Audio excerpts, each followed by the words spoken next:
I believe we are now live by the look of it. Yes. Excellent. Right. Let's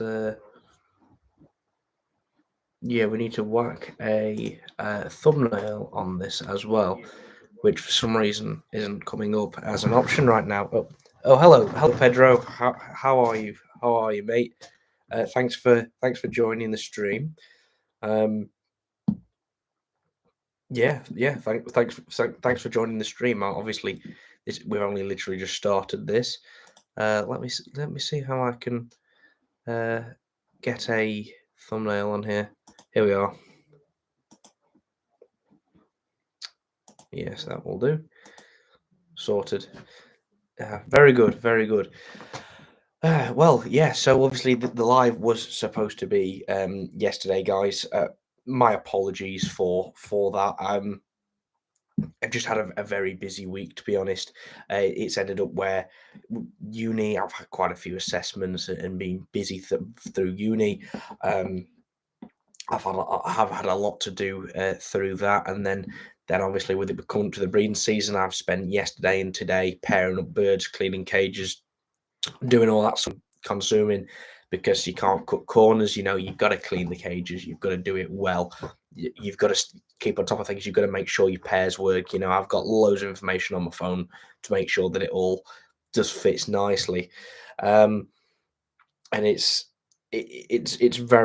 takes a very long time, especially with the amount of birds I've got at the moment. It is nuts, to be completely honest.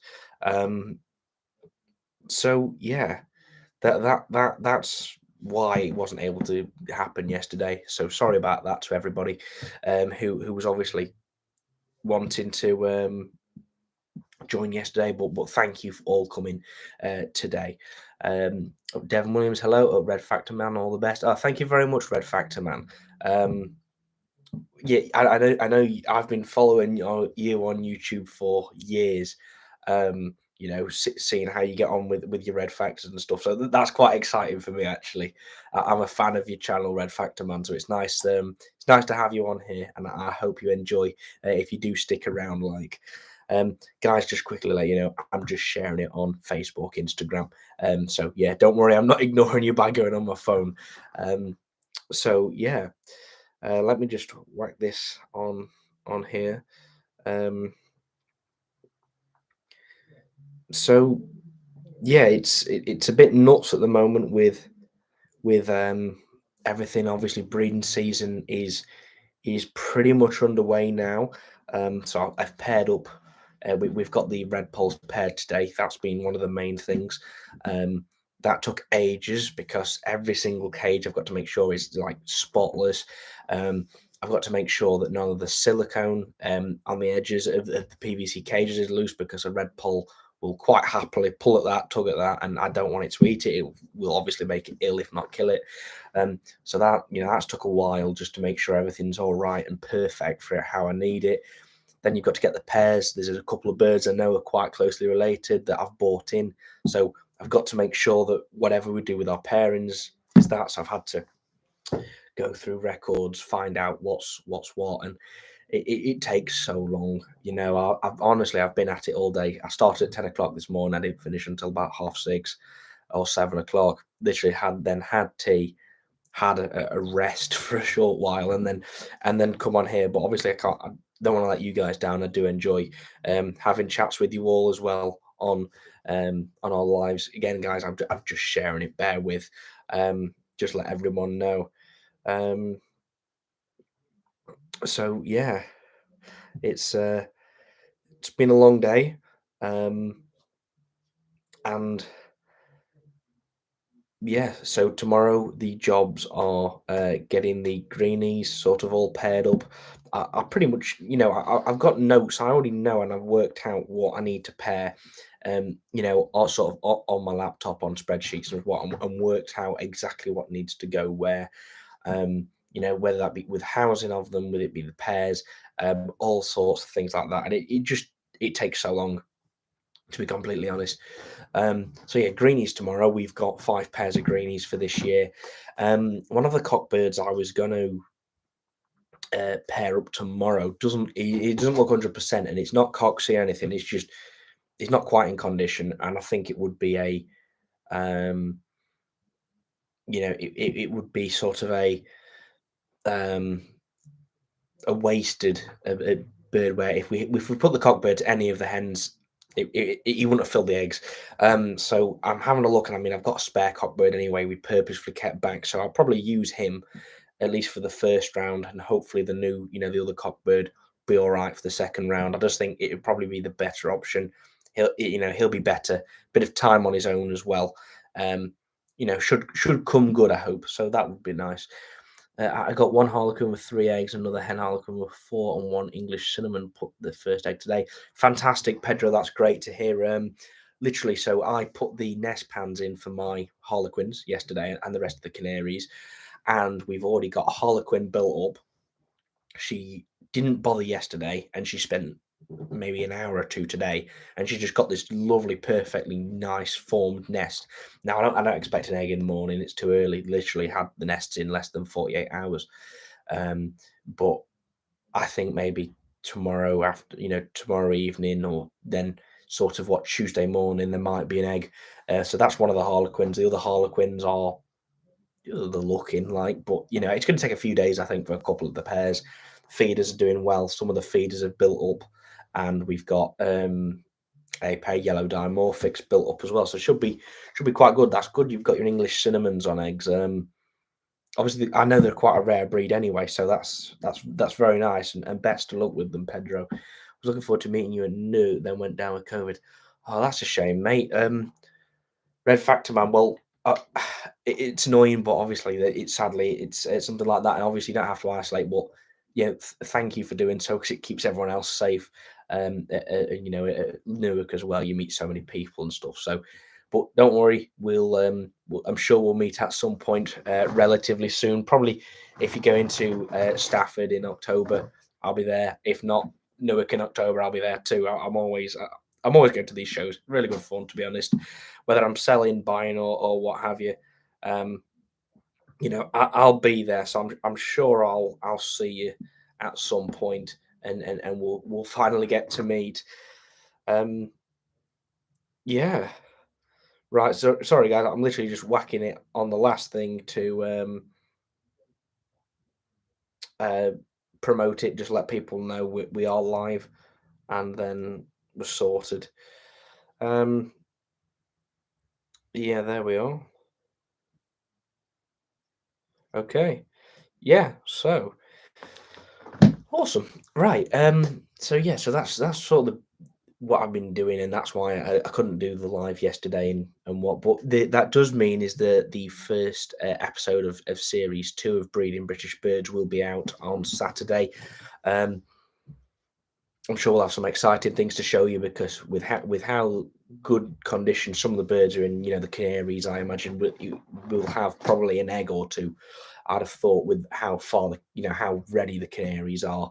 Um, Green finches wouldn't surprise me if they've built. I mean, I haven't even paired them up now. I'm pairing them tomorrow, and they've obviously got no access to nest sites, but the hens are ready. They're picking up material, they're shredding paper and stuff. So, it wouldn't surprise me if by Saturday's video, we've got a nest at least. I mean, I can't see there being eggs. They'll have had 4 days, or even less than that for when I filmed the episode. But should be good fun. But the main idea of that first episode is introducing you to the pairs. We'll take a look around what we're housing, where, how we're breeding them, and talk a little bit about the pairs. I won't go into too much depth because we've covered it in previous videos, and certain like I probably wouldn't go into depth on each pair mutation wise in red poles and what they're going to produce. Um, and what I mean, I might go over it if there's something specific, but other than that, it'll be more introducing you to the pairs and talking a bit about why those two birds have paired together, um, how we're breeding them, size of um, uh, the breeding cages they're in, how we're feeding them and stuff. So it should be good. And yeah, no, something to look forward to. We paired the hawfinches today as well, and I mean they're amazing birds, but I am so worried. We put them together, and the first thing the hen did was start squealing as she saw the cockbird, and I was like, literally for the past week, I've had them with a divider between them, and they've been fine. And as soon as there's no divider between them, they like hate each other. I'm like, oh my god, you know, I hope I don't go out in the morning and we've lost a hawfinch. Um, but yeah, it should be all right. I'd hope anyway. They're in a relatively large flight. There's cover in there, so they can get out each other's way. And that's the main thing is that you need those visual barriers, and if you've got visual barriers in, you should be fine. The Hawfinches and the Twites are the ones I need to keep my eye on. We haven't paired the Twites are paired, but they're not in a breeding cage. I have a bit of information about that, which I'll talk to you about in a second. Sorry for asking, how much of the polo you have behind you? Thanks, Pedro. So to be honest, that's just more of a prototype. I will get you the price of it. It is a little bit more than the normal t-shirts like this style.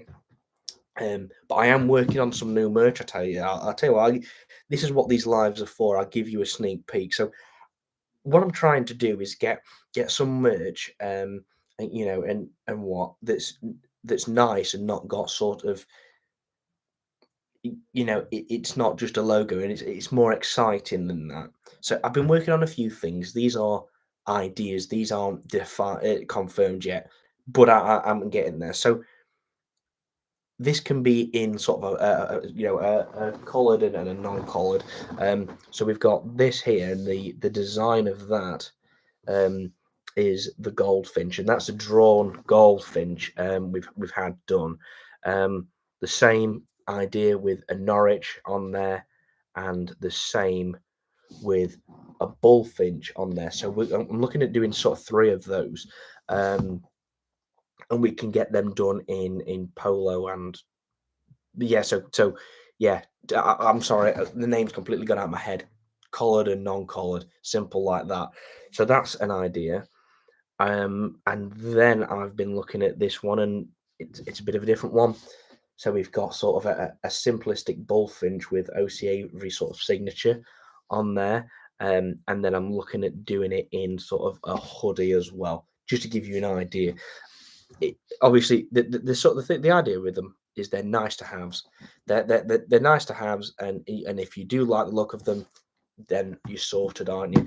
And if you like it, then you can buy one. And if you don't, you don't have to. It's not one of those where I'm looking for the most like amazing sort of merch that's all plastered my name on it, because it's not that. I'm trying to get something nice that people will actually want to wear, not anything else. So yeah, that's what I'm working on. And hopefully in a week or two I'll have a bit more information on that. But I'm literally just working it out at the moment. Um, my birds are indoor. Yeah, my birds are indoor. Would you suggest having some sort of night lights that don't get fully black when outside? Hi, Logan. No, I wouldn't worry, to be honest, mate. I see your thoughts as you mean, whether it be light pollution or moon or stars or what have you, but they don't really need it, to be honest, because whatever happens is that it's going to get dark and they're roosting anyway. So unless there's going to be night fright and something scare them, um, they don't need it. I mean, by all means, if you put a little night light in, like a little tiny one that you can plug in, and there's a little bit of light for them, it'll help. But make sure you don't have something that's too bright that will then cause them to molt or cause problems, because then it'll backfire and doesn't do what you're wanting it to do. Um, so yeah, I mean, sure, by all means, but make sure it isn't bright and it's literally just very minimal, like a moonlight sort of idea. Otherwise, you're going to cause problems. Good afternoon. How's it going? How are the yellow eager opals? Yeah, they're good, thank you. We've got the three pairs like paired up, and we've got the spare hen as well. They're getting on well, which is good. And all good things with those guys. We Yeah, so I've been having a look, and they're further behind, and I would expect this anyway because of they've been travel about a lot and what have you. They are further behind on condition, but they're not far behind. I give them 2 or 3 weeks, and they'll probably be fine to go down. But everything else is pretty much ready to go down now, canary wise. So yeah, they're all right. The hens have been shredding paper, but I think it would have a bad effect if I decided to put nest pans in now and then they thought they were ready. I think it would have problems. So that's why I'm going to give it a few more weeks before any nest pans go in, and we'll see how we get on with them. Do you know if the Arcadia small lights will still have benefits in a large flight? I don't know which ones you mean, Logan. Do you mean just like are they full spectrum lights? I mean, I'm sure they would if that is the case. But again, if you can get a dimmer system, they're ideal. As you know, what I do is I enhance the natural light and do it within natural light hours and don't extend hours because I don't have a dimmer and they are quite expensive. Um, I just enhance the natural light just to yeah, it just helps. It makes a difference. But that's all I do. I don't extend light hours past what they are naturally. It works for me, so I stay at that. Hi mate. Hi Muley man. I'm very good, thank you. How are you? Thank you for joining the stream. I think behind it was also if it doesn't. It's also so it doesn't all go off at once. Also, um, yeah, okay. I can see what you mean. You could try it. Do the birds have much natural light in their Logan? I know you've got them indoors. I know they're not. These aren't open sort of flights like that. Um, I don't know, to be honest. Um, I mean, if you want to give it a try, but be you're gonna oh, no natural light at all, right? Okay, in that case, you ideally could do with a dimmer system. I get what you mean with so maybe you have this lighting system. You have maybe um, a night light. Um, you have that sort of come on first. Let's say 5 o'clock in the morning. Give them an hour on that to sort of come round, and then you're all the lights on at maybe 6:30, let's say, and then you can then turn them off at right now. Probably turn them off at 7. Leave your night light on till 8 o'clock, and then you can go pitch black. So it does give them that, so they can they aren't plunged into darkness and can't see, but it's difficult. If you can get a dimmer system, that'd be brilliant. That's ideally the best option. Yeah, no problem, Pedro. Will do.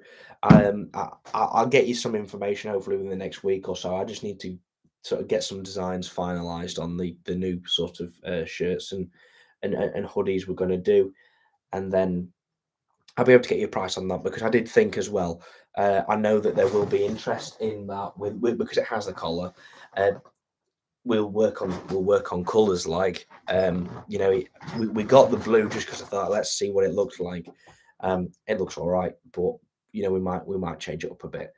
um no rush, take your time. I just got my few new birds, European greenfinch agates, 2 pair. I'm trying my best to produce normals through line breeding, May 3 gens, hopefully, fingers crossed.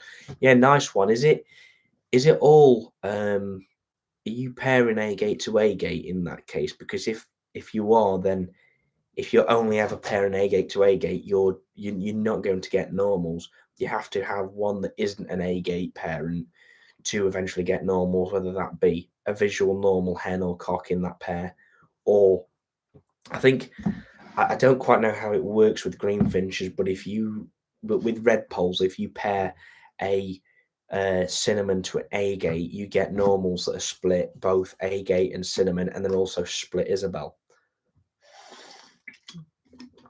Therefore, you produce normals that way. If you're literally A gate to A gate straight, you won't be able to produce normals because you're just there's never anything else going in. So yeah, just be aware of that. And but yeah, no, best of luck with them. They are, I like the A gates. I've had a few.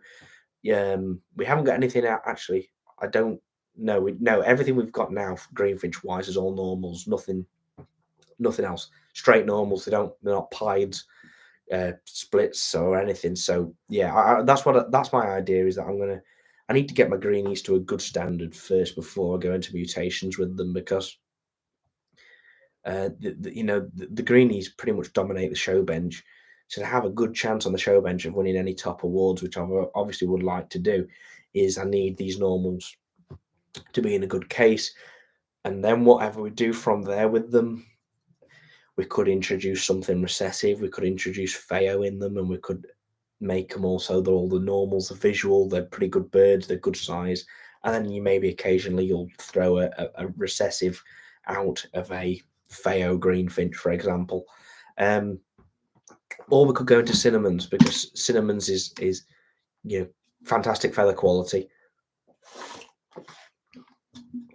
It's excuse me.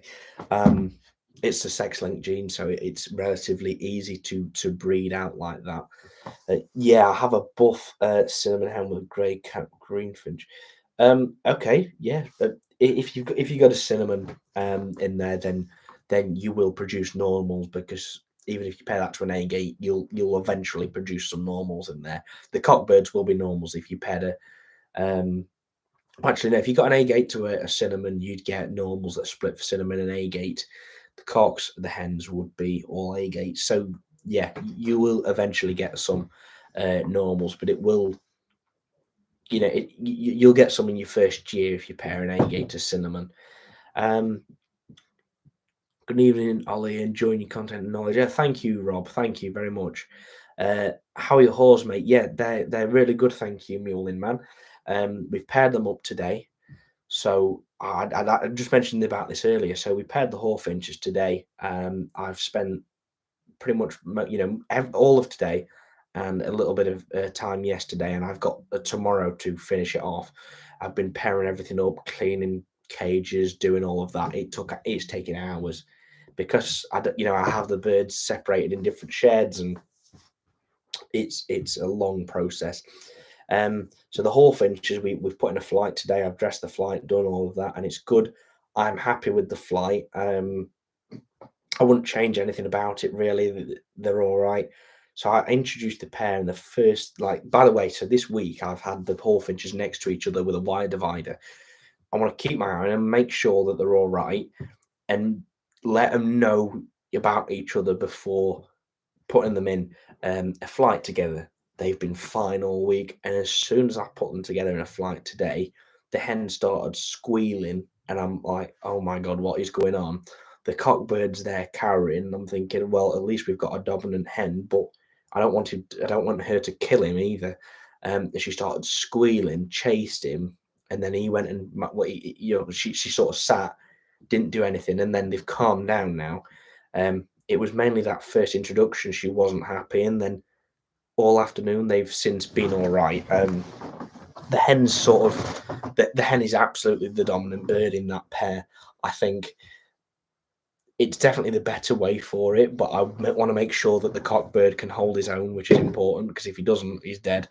So the hen's then she's been happy all day. She's bathing, she's been getting a mealworms and the soft bill sort of mix I've been giving them as well. I want to see if I can get them on a really basic soft bill mix, and if I can get them on that, it's got the insect protein. I think it might help them rear, and it'll definitely make it cheaper because it means I don't have to go and spend a fortune on live food. So yeah, Hawfinches are good. It'll be 2 weeks, I think, before they might even look at a nest site. It's too early at the moment for Hawfinches. From what I've been told, they go down first week in May. They seem pretty far forward. From what I've been told, anyway, for how far forward they usually are this time of year. So we'll see. We'll see. And I just hope we can get something from them. I mean, just an egg will do. Um, it would be nice if we can get a full egg, but just to know I've got something right with them first is that okay, the hen's happy, she'll go to nest.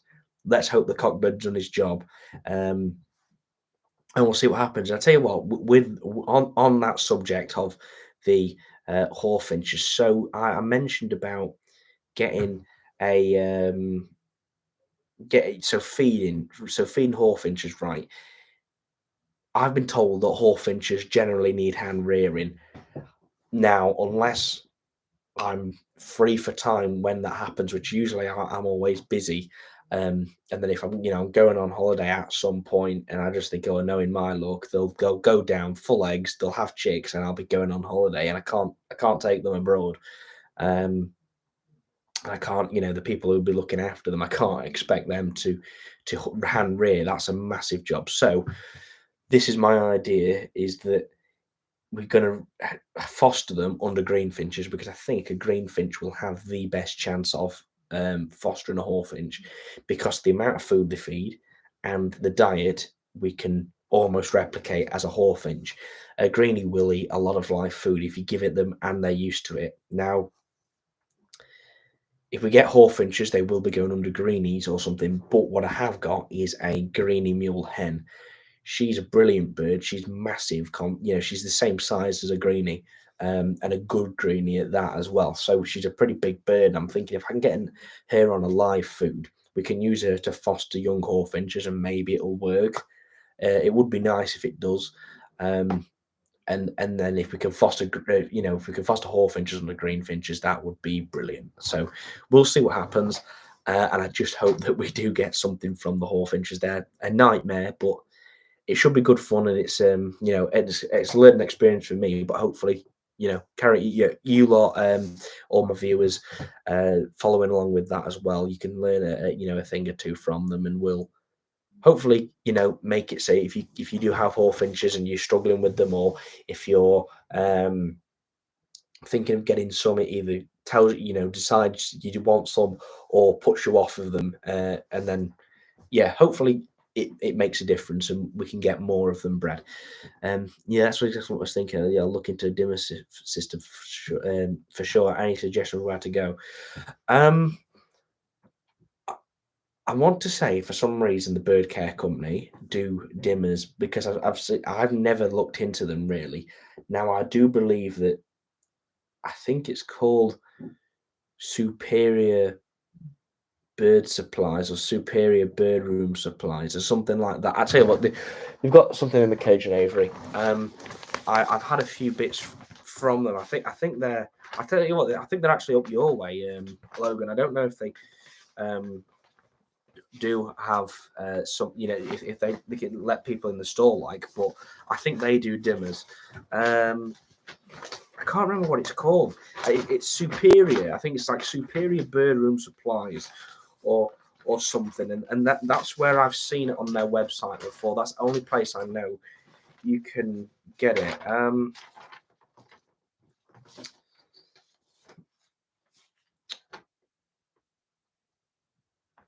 Oh gosh, can't find it, guys. Bear with. I'm just having a look in the cage and aviary for the dimmer system. Oh Jesus Christ! I literally saw it the other day because I thought, oh wow, I didn't know those guys put in the cage and aviary so. Nope, it's not that. If not, Logan, drop Shane a message, and Shane will be able to probably put you in the right direction. I'm sure Shane will know for sure, unless Shane's on here now. Yeah, I tell you what, Logan, if you want to, if drop Shane at Direct Bird Products a message, and he'll be able to tell you. And yeah, Shane's more likely to know than me, and he might even sell them. I don't think he does, but if he does, or if he knows someone who can get one, we'll get you sorted. Like, he's a good guy. Hi, red mosaics question is sexy. Does only the male only have red mask, and do they have to be colour fed? So no, they both have a mask. However, it depends on the size of the mask. Now, endomorphics in the mosaics, the clear ones at least. There's two types. There's type one, type two. I can't remember which way around it is, but one of the types is bred for the larger mask specifically to show cocks, and one is bred for a small mask specifically to show hens. And it's completely through the size of the mask, and it means that you have sort of hens that are very small mask, and then you have cocks that have got a massive mask. So it's all down to the size of the mask and what type of mosaic they are, or dimorphic they are. Um, but yeah, it, it you should be able to tell by just the size of the mask. And yes, they do need to be color fed. If you're, is it red? Yes, it is red. Red mosaics. Yeah, you do need to color feed them, otherwise they won't get that red color. I think they go sort of an orangey color if you don't. So yeah, you'll need chlorophyll red or Cantax for that. One, either's fine. Just make sure you stick to the recommended dosage for it. Maybe mix the soft bill food with egg food. Also help them take it to and not too rich in protein. I have thought about that. However, the problem is, Logan, they don't take egg food. I've been trying them for the past, well, since I've picked them up, the Hawfinches, and they're not taking egg food, which is annoying because I was hoping they would, because it would make it so much easier if they would, because they can feed it to the youngsters. And at the moment, at least, they're not bothered. Now I'm going to try them with a few things. I'm going to get some peas, like frozen peas, boil them up, put them in there for them. And if they'll rear on peas and live food, it'll take the edge off it in that I can feed them a load of peas as well, and they should be all right. At least greenies, they'll stuff the youngsters with them. So yeah, I'm gonna have to see what happens with them. We'll work on it. We'll get there with the Hawfinches, I hope. Excuse me. Um, what there is locally to me is a fish shop, a fishing shop even, and I can pick up maggots really cheap. So you don't want maggots, you want pinkies. And to be honest, what I'm going to do is I'm going to get a pint of maggots probably tomorrow, because you get them in pints, or at least I do there. You don't get them in weight. Um, I get a pint of pinkies, put them in bran for a week, clear them out, because it turns out that black line in maggots is rotting food. I didn't realise. I never thought of it, to be honest, because I never really thought about feeding maggots. Um, Put them in bran, clear them out, and then boil them up. Boil them will kill any bacteria or anything like that. Dry them, put them in a tray, freeze them, and if that all works fine and they come out all right, and then I can defrost them, feed them to the Hawfinches, and they'll take it. Perfect. And that means that I can then go and buy however many, 5 pints of maggots, and do the same, and then we'll have a good supply of them. I will buy the already frozen ones.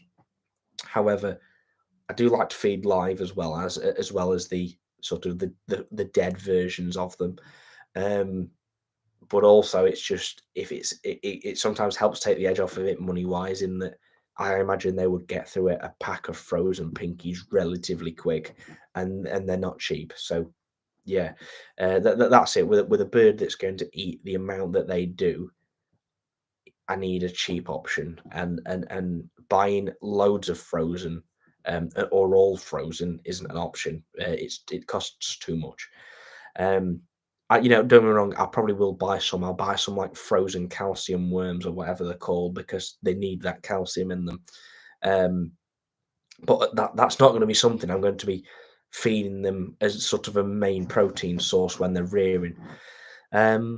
Yeah, so hi Oliver. Having never used feeders myself, must the canaries be exactly at the same stage with eggs or young as British for fostering? It, it depends, to be honest, Tony. You can do a bit of all sorts with them. So they don't have to be at the same stage. You might find the canaries are a little bit further in front than the British, or you might find them behind, but you want them within sort of a week or so. So if I've got, I don't know, but we're going to use the bully hybrids as this example.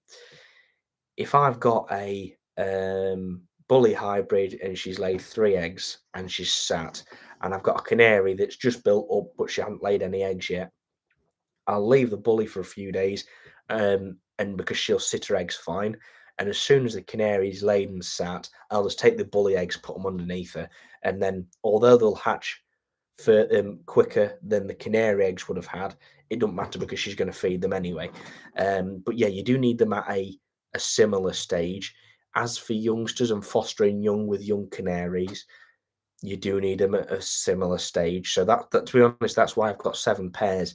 Is that it's likely that at least one pair, if we do some straight canaries, which we inevitably will do, then they're it's going to be all right, and we're going to have a place where we can put a young British if it needs to go in with a canary. And yeah, and also what you can do with canaries is if you say, you've got, let's say, bully hens built up, but in a bully hybrid pair or any hybrid pair, the hen's built up, she hasn't laid yet, or she's building, she's about to lay, and you've got a canary that's sat, put some false eggs under the canary. The canary will sit the false eggs, and as soon as those eggs are laid by the hybrid, put them under the canary, and you're sorted. That's how I do it. So you can sort of get them at that same stage just by having them sat.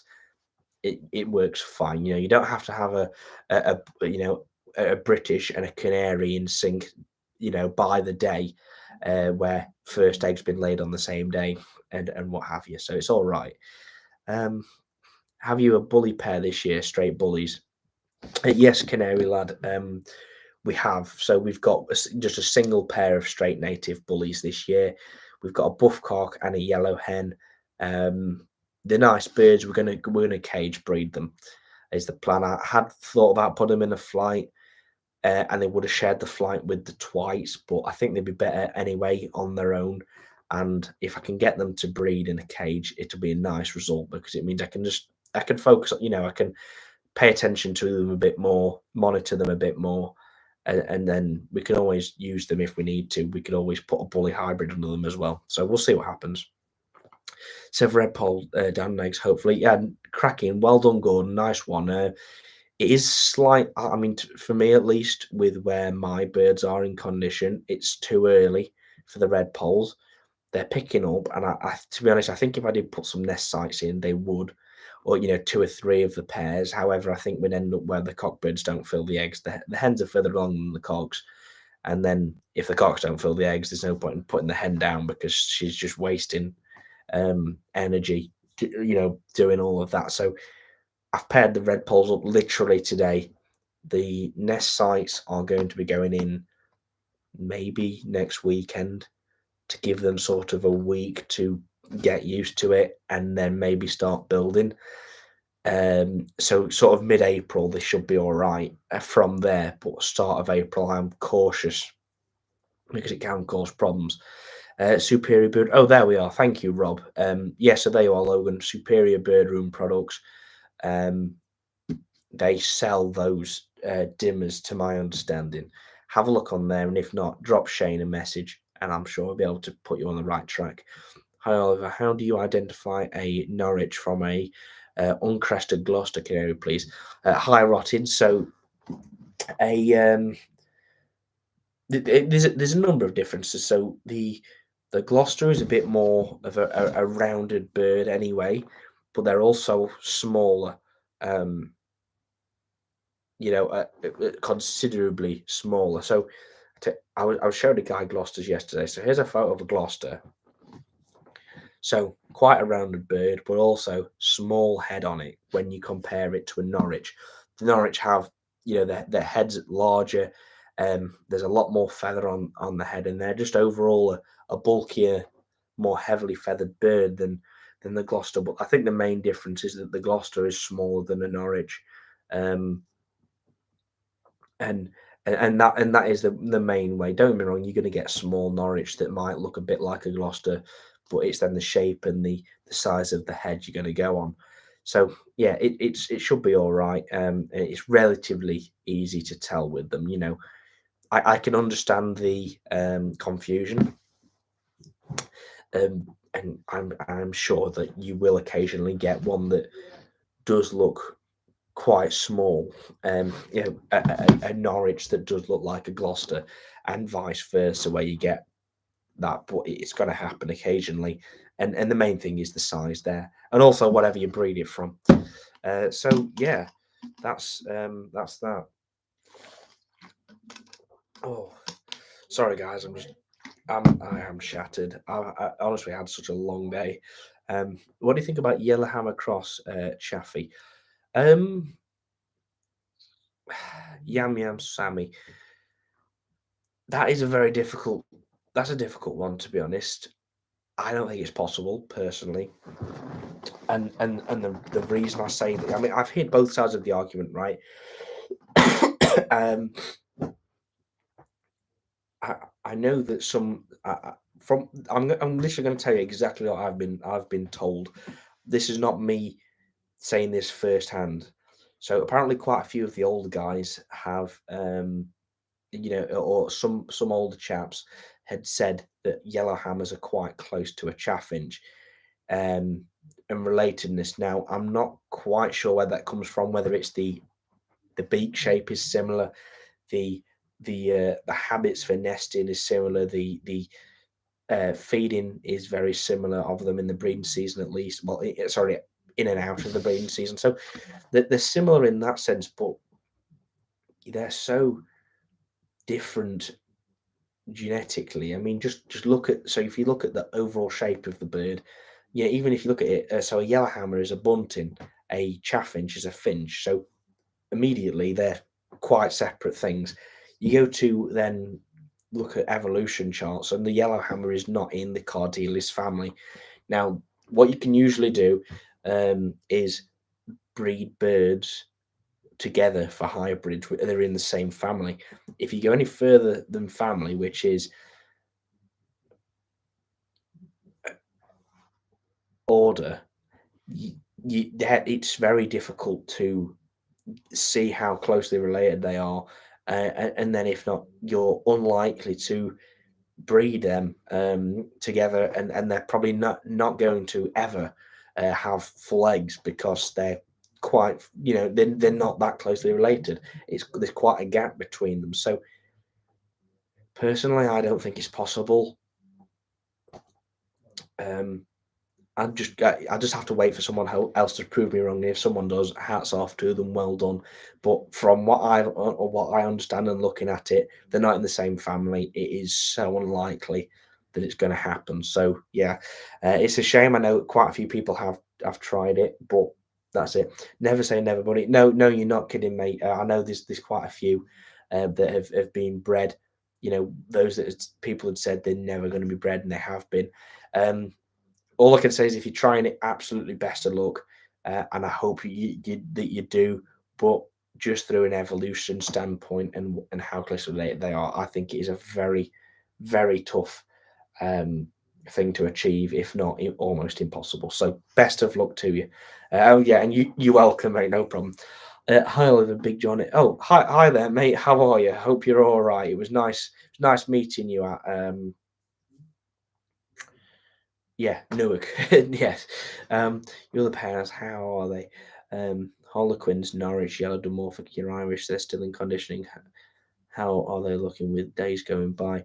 Gabriel, so Harlequins, by the way, so I've put, for all the feeder canaries and actually the Norwich, I've put the nest sites in today, yesterday, bar the yellow agate opals and one of the pairs of Irish, because they're the spare pairs, essentially. The Harlequins, we've got one hen that is built up today. She's nearly got a complete full nest.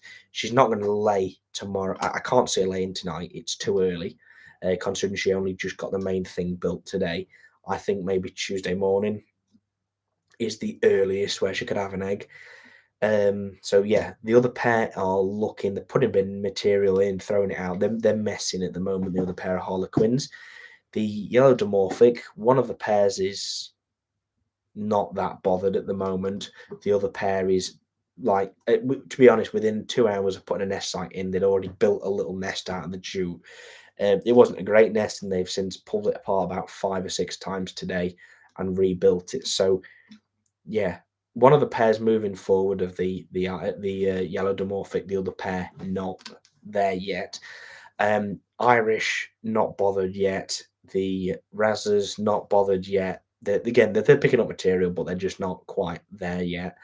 The feeder canary pair, which is the red factor based cock and the white and blue lizard based hen, um, they've built up, and I saw them mate today, which is really good.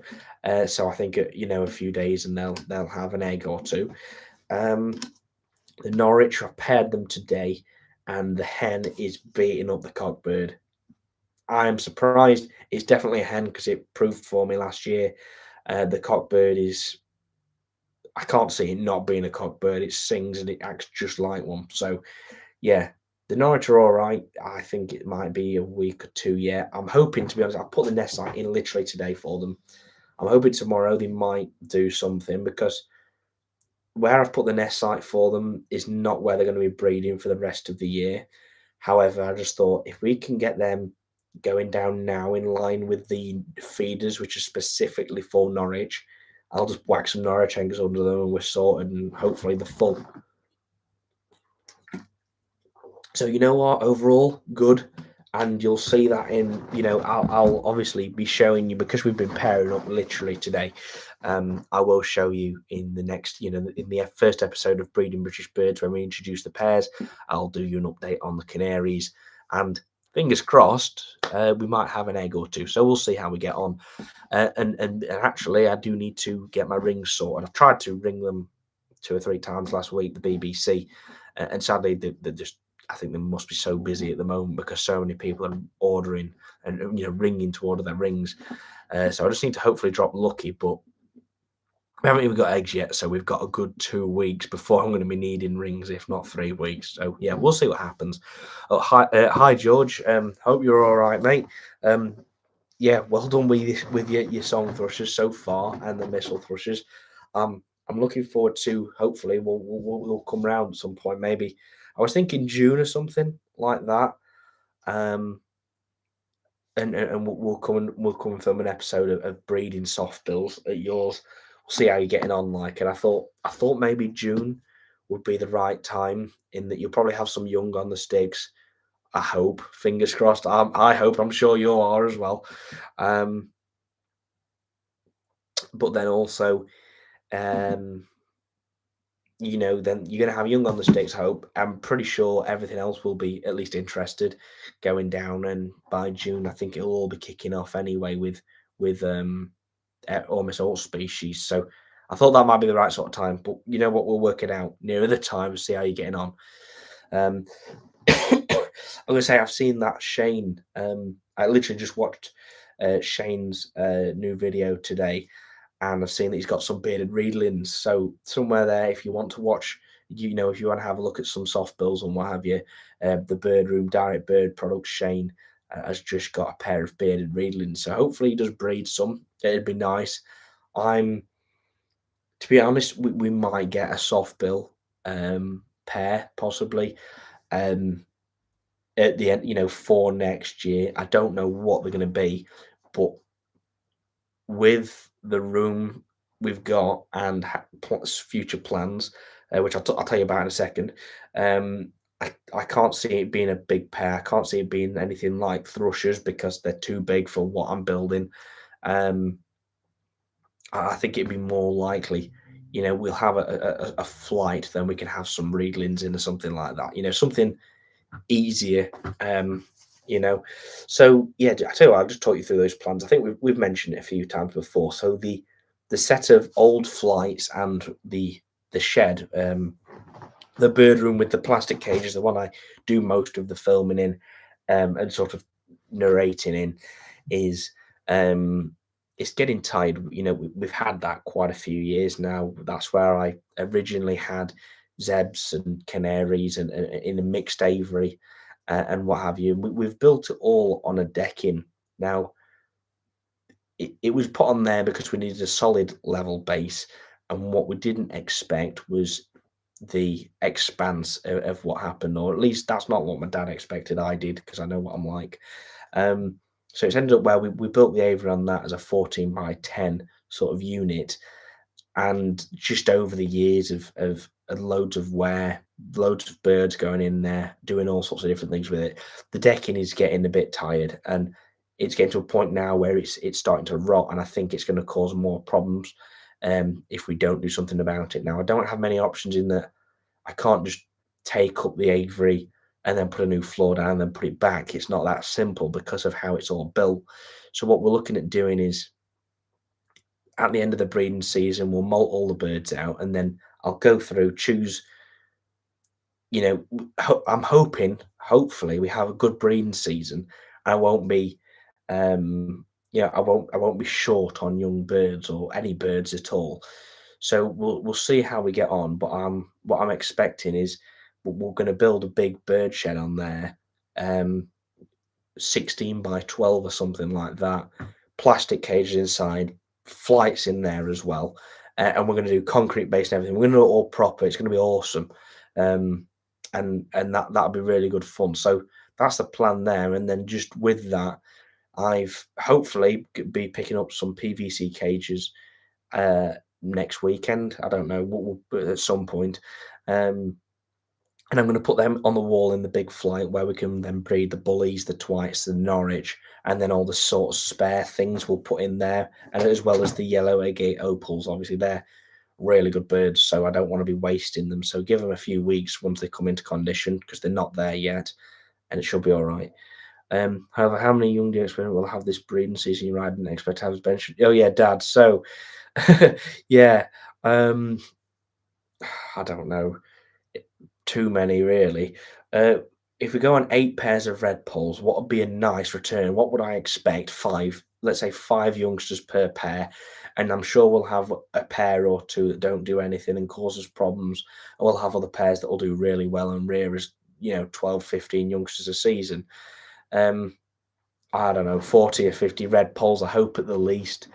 Greenies, 5 pairs of. I think expecting 5 youngsters from each pair of straight species we're breeding is a realistic expectation. So 25, 30 greenies. If we have a really good year, we could end up with 50, 60 greenies, which will be a bit scary.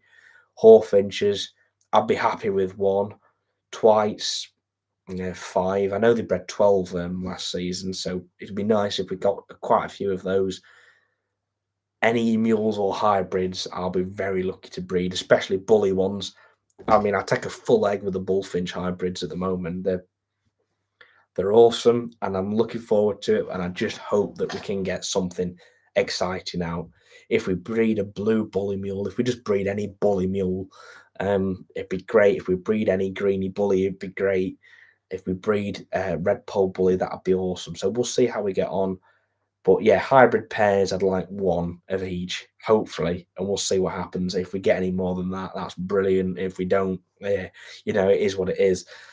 Canaries, if we just bred canaries straight, we'd have loads. I think if we bred canaries straight, I've got 11 pairs of canaries. I think we could quite easily see 100 canaries, but I'm not letting them because one, they need feeders, and two, it's way too many. And I've got canaries for feeders mainly, so it is what it is. Norwich, I don't know. I'd be happy with 2 or 3. They're hard birds to breed. They're quite difficult to keep fit, get fit, and then keep fit. We'll see what happens. But, maybe, a couple of Norwich would be nice just as something for building a small stud of Norwich, but also next year's sort of muling birds. Good luck with your Hawfinches, Mocha, and rest of the loves. There, thank you very much, Yam Sammy. Really appreciate it. Hopefully, we can breed some Hawfinches, which will be nice. I've got a pair of 5s, and the cock's been feeding the hen for around 2 weeks now, but the hen doesn't seem interested in nests. Will they just go down when they're ready?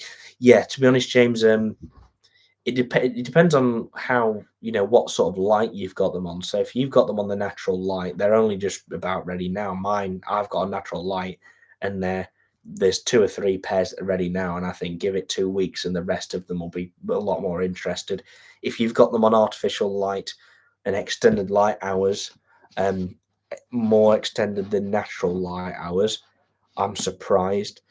What it might be worth doing is separating the pair for a week and then reintroducing them, and they'll hopefully should go straight down.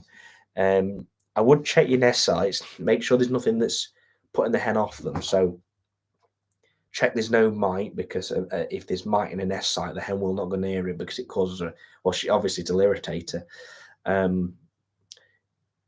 Just check simple things like that is the best thing I can say. And also, like, if the nest site's in a draft, Um, if the nest site's in a draft, the hen's not going to want to nest there. Just check simple things like that, and if it comes to it and you can't really find anything problems with that, separate them, give them a week, put them back together, and the cock will thread the hen immediately when you put them back together, and then hopefully it'll sort of kickstart and she'll get to nesting for you. So yeah, oh yeah, but by the way, guys, so there's a super chat option in the bottom. I think I have pinned the comment. But yeah, so if anyone does donate to the channel, I'd just like to say thank you, and we will obviously shout you all out at the end of at the end of all the videos. I'm going to work on a new sort of ending to the videos as well, a sort of a bit of well, I don't know what to call it. A collection of videos. I can't remember what it's called. I'm knackered. So yeah, and you obviously, if anyone does donate, thank you ever so much. And also, if you can like all the, like this video and like all the videos when you do watch them, it makes a huge difference. It helps get so many more people to see these videos, more people to see the hobby, and hopefully more people join the hobby and take up breeding birds. So please do like the videos as well. It really helps. So yeah.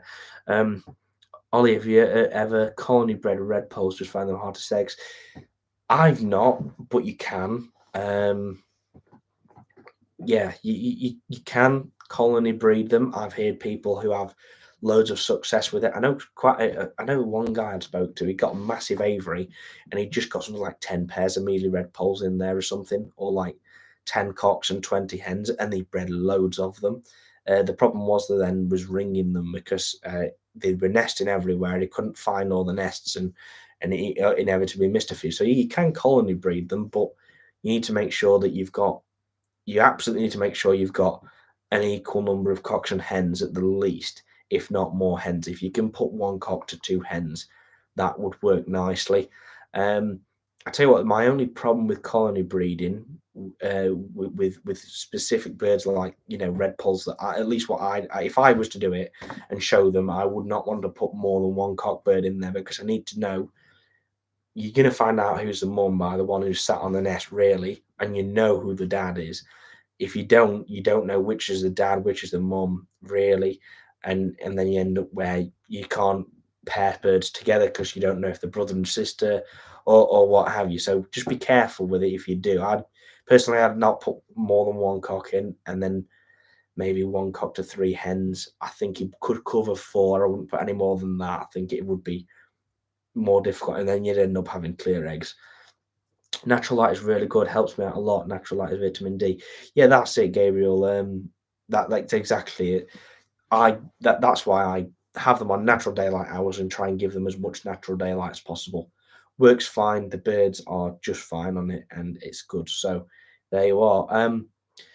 I love the fact your dad's watching it, mate. Is he down? Yeah, that's exactly right, Jamie. He'll be downstairs.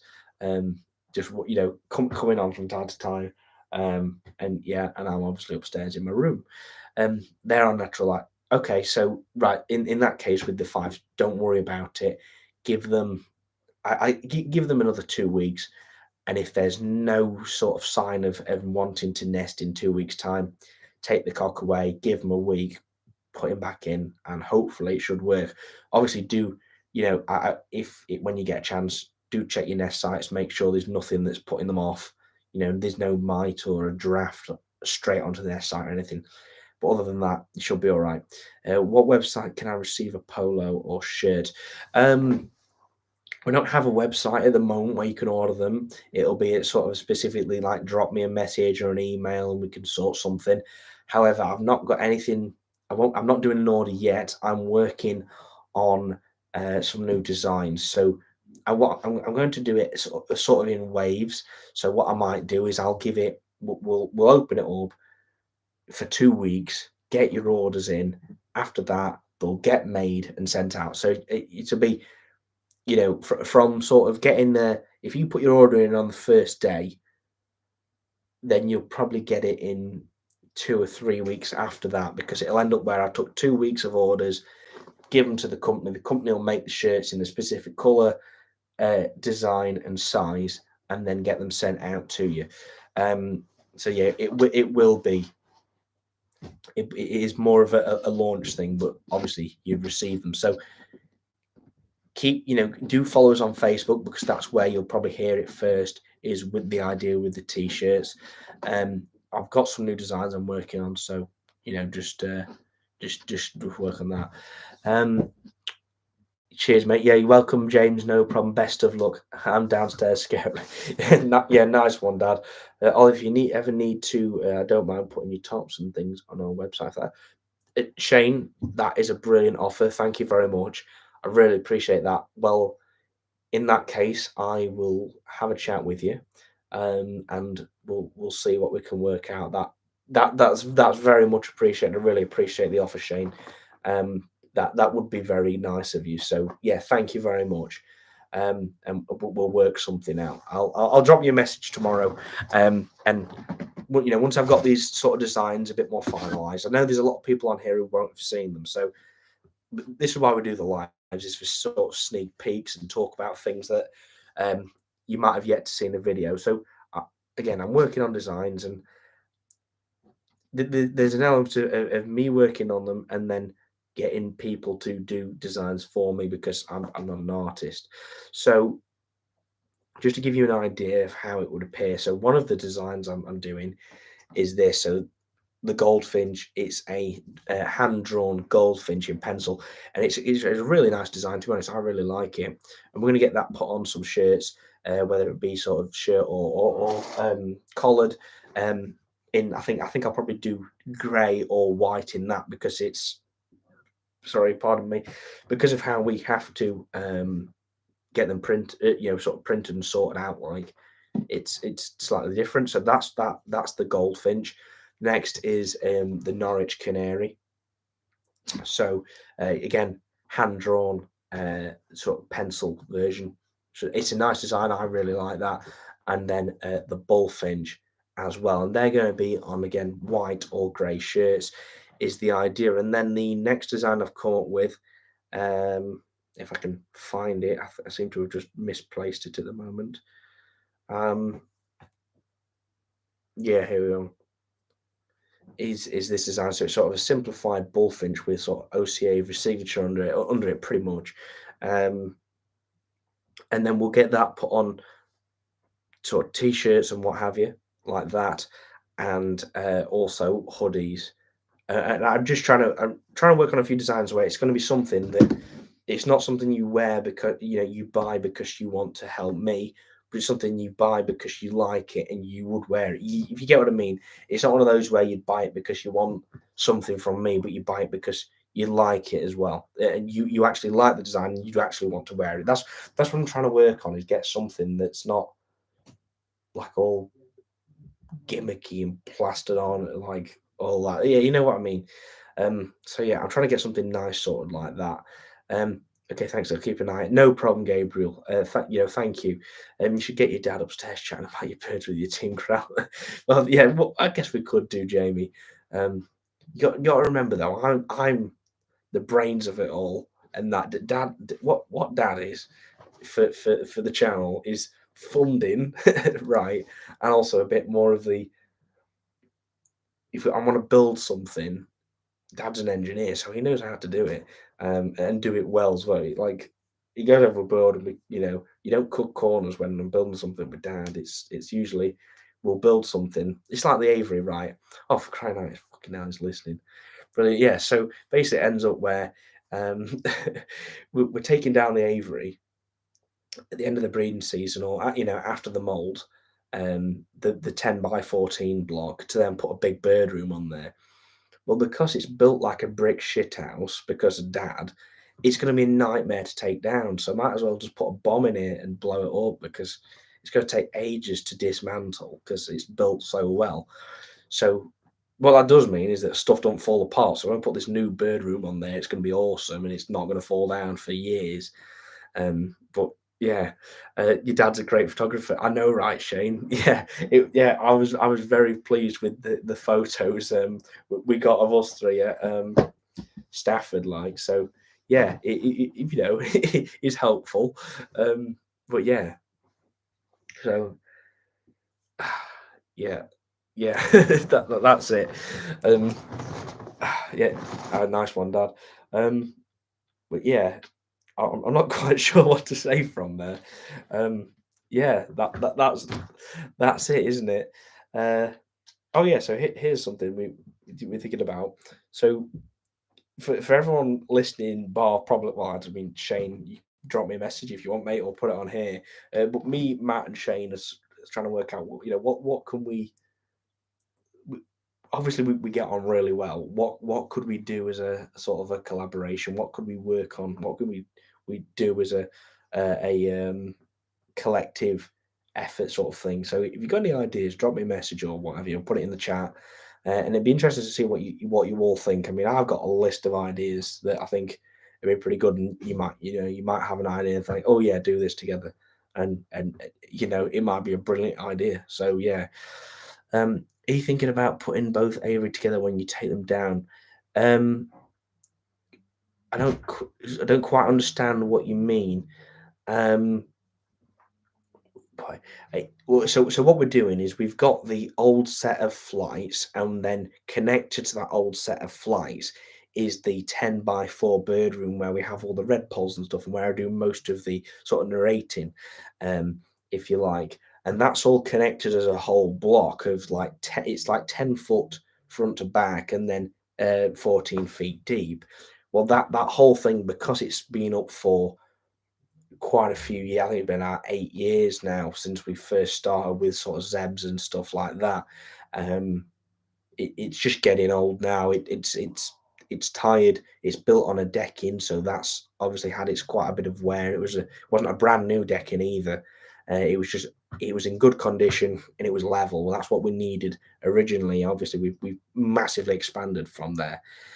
So we literally got to take all of that up, the decking, the aviary, and everything, concrete base, and then bird room, but like proper bird room, like Shane's or Matt's, like proper, where rather than a corridor. Like mine's like a corridor is the problem. Is that you walk down and there's your cages. What I don't have the room for is loads of extra things and moving about a bit more. It's literally sort of front and back. You move like this, you can't move round. So that's what I want, and I want a bigger one. There's more ventilation. I've got room to mess about and do things that I need to sort out. If I decide I want to, I don't know, put up some staging or something, and get all the birds on a show bench, sort of show bench style. Take a look at them, have a look at what they look like and what have you. Then uh, I haven't got room to do that. I have to do that outside. And as soon as you do that outside, there's a sparrowhawk that is watching. So I've got to be so careful, and hence why I don't really film the birds outside in cages unless I'm absolutely there with them. I can't leave them unsupervised because a hawk will have them.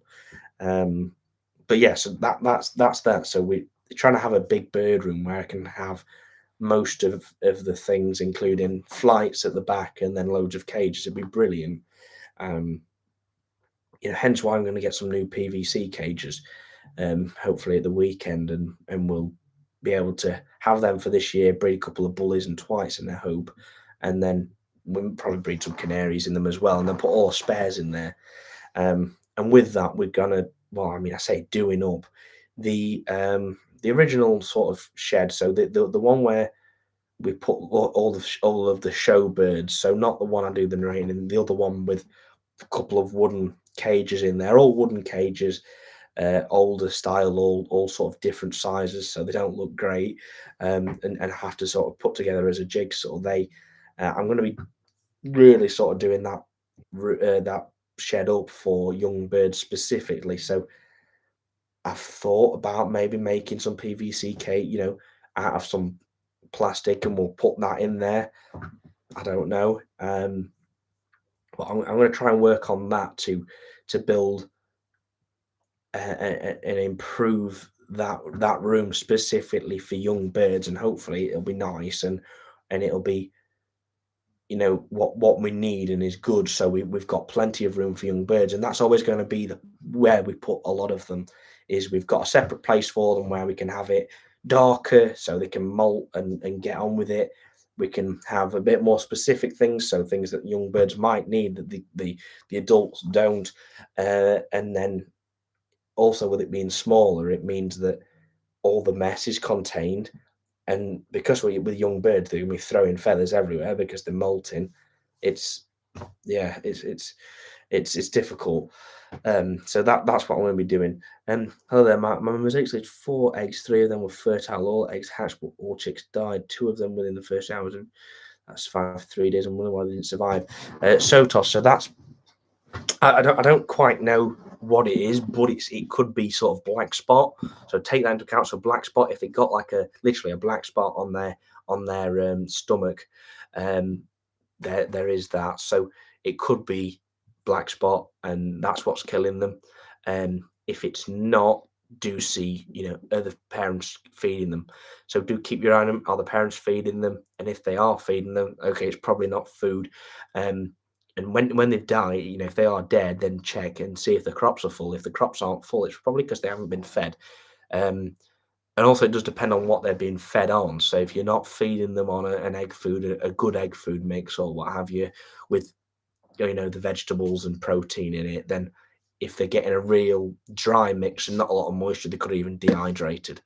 There's all sorts of things, and do check as well. It's not mite. Mite will kill youngsters really quick. I mean, they don't have much blood in them, so as soon as mite get hold of them, they take it out pretty quick. Okay, wish you the best. Can't wait to see the new room. Take your time. Thank you very much, Gabriel. Yeah, it should be really good. I'm not cutting corners with this. It's going to be excellent, and I can't wait to bring everyone along. With all the building, I'm going to be doing it all in several videos, so you can see the process and the progress of it. And also means that if you have an idea, you can tell me the idea before something's done or what have you. You might say, why don't you do this? And I go, that's a brilliant idea. Why didn't I think of that? Rather than it all being done, then saying you should have done this, and you've probably been right. So yeah, Oliver, have you not convinced your dad to get into breeding birds yet? Yeah. Well, the thing is that Shane, when I'm sure you'll come around here at some point, we don't have that much more room left. I can't go on our house is built in a weird position, so we don't have a front and back garden. We have 2 side gardens, and that's where one of the sides is all the aviaries and stuff. Um, and I'm not allowed on one of the gardens because there's not a lot of room there anyway. That's sort of where we have barbecues, summer houses there and what have you. So I have to go on one place. But the other place, the only set of room now that's available is where Mum's washing line is, and I can't have that. She won't let me have it. I don't know why. I mean, we've got a dryer, and we can, there's a big room for flights there, and I'm not allowed it. So the thing is, Shane, is that if my dad did want to, he'd go into my space, and then knowing my dad, he'd want zebra finches, and I'd be, oh God, no. I don't mind zebra finches, and I've done them before and bred loads of them, but I'm not going back to them now that we've got, British and canaries. And yeah, it's just not happening.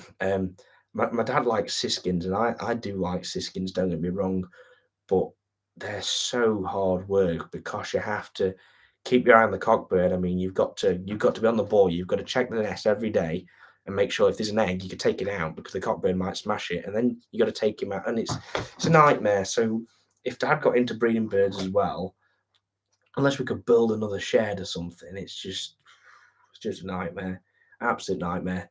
So it's nice that there's only one of us in that it gives me room to do everything, and also say sort of call the shots in that if I think, oh yeah, I tell you what, that flight will be free, I'll buy a pair of, I don't know, something that's weird and put them in there. But if Dad had it, we'd have to make an agreement on right, well, who's and who's, and it'd just get hard work. So yeah, hopefully my dad doesn't. My dad just enjoys doing it with me rather than trying to do his own thing. So yeah. Oh yeah, and Dad's put an angry pound yeah, pound signs and an angry face. Oh well, be right, it'd be fun. But yeah, it sounds like your dad might need to get a second job. Yeah, probably, Jamie. Yeah, to be honest, fair enough. Yeah, he's got.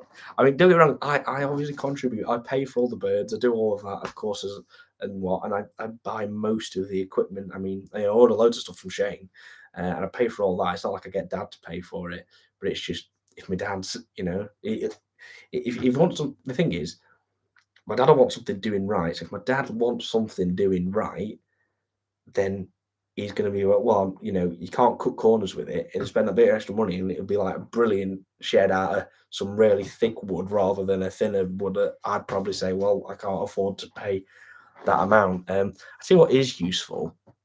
So with uni, I get a maintenance loan, and because I don't live at uni, because yeah, it's not for me. I drive to uni because it's not far. Well, I then get like I get something, I get a maintenance loan of this money that I just only ever spend on fuel. So I'm like, well, I've got it all because I don't have to go to uni 5 days a week. I was like, if it obviously not got an expiry date. I'm like, yes, we'll buy some birds with that. What I'm supposed to be feeding myself on as if I lived at uni. Just buy some birds with it. It's sorted. It's brilliant. It's great. So yeah, um, I'm sure to involve your dad, he will let you take the washing line down. That's the thing, Shane. Dad's happy for it to go down. It's mum that's not. She's like, "You're not taking any more at garden." I'm like, "Yeah, I know, but there's room for flights there." And I don't. I've tried and tried, Shane. Honestly, the only place we've got room where I could have another set of aviaries. I think I think I worked it out. It's a 25-foot long. We could have an aviary. It's like 25 foot long in an L shape, where on a raised wall where we could have it wouldn't work as anything other than one whole aviary. I can't put like a corridor and do several flights. It's too small. It's only like 4 feet gap where we could do it, but it's 25 feet long. We could get one that's we could even do a 50-footer if we extended past this other side of this tree was there. It's not going to happen, like, because we need to build this new bird room, but also sort everything else out. Um, and I don't know. We'll see after the new bird room's been put up, and if we decide we want to, we'll go for it. And then what would I put in there? The only thing we could really put in there is soft bills. Put finches in there, but they'd just be it's such a massive amount of room. I think it would be a nightmare because catching them and then getting to the nests and what. So I'd rather put to be honest, what I'd thought is if we built this massive aviary, like 25 foot long and what, or 50 foot long, and it's all like there's trees growing in there and all sorts. I get some avocets and do some like avocets in there. I don't know, pair of red wings, pair of reedlings, and like a pair of red starts or something. And then we have this really nice ornamental sort of soft bill aviary. Um, I don't know. We need to sort this new bird room out first because that is a priority. Because if I don't, I don't. We don't want any problems with the aviary we've got now. So let's just make sure that sort of gets through this breeding season, then it gets taken down. Big bird room. We're sorted. It also means that I can keep on top of vermin. Because we don't want any problems there, and I rarely have problems. Touch wood, with them. I saw a rat the other day, so I was like, right, okay, put some poison down. Within in the evening of that same day, I found it dead on the lawn. It's sorted, so it had been poisoned, and that's it. And we don't really have problems because I do keep it clean and I do put traps down, so hopefully it shouldn't happen. And that's why I'm thinking a new bird room is where it means that no more food can leak out because there's one place where it does and one place where the rats and vermin would hide. So yeah. Oliver, what you think of crossbills not wanting to breed in single pairs? It was mentioned in a recent vid. Any thoughts? Um.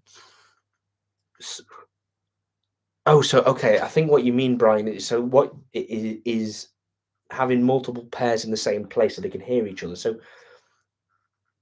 from what I've been told by crossbill breeders, if you have a single pair of crossbills, they breed usually, and you usually don't have many problems.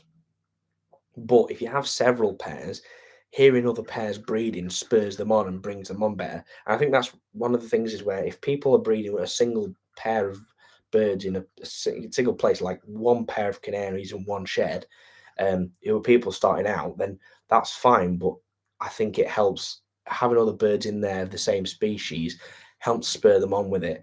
Um, that's what I've been told anyway, and apparently it really does make a difference. So that's one of the ideas. If I do all the red polls in the same shed because they all spur each other on. If one of the cockbirds is squealing, then the other one hears it, starts squealing, and suddenly they're all squealing together. But then they're all spurring the hens on, and it all works. Same for greenies. If they're all having a sing off, then the hens are going to be a bit more interested in them, and then hopefully, it works better.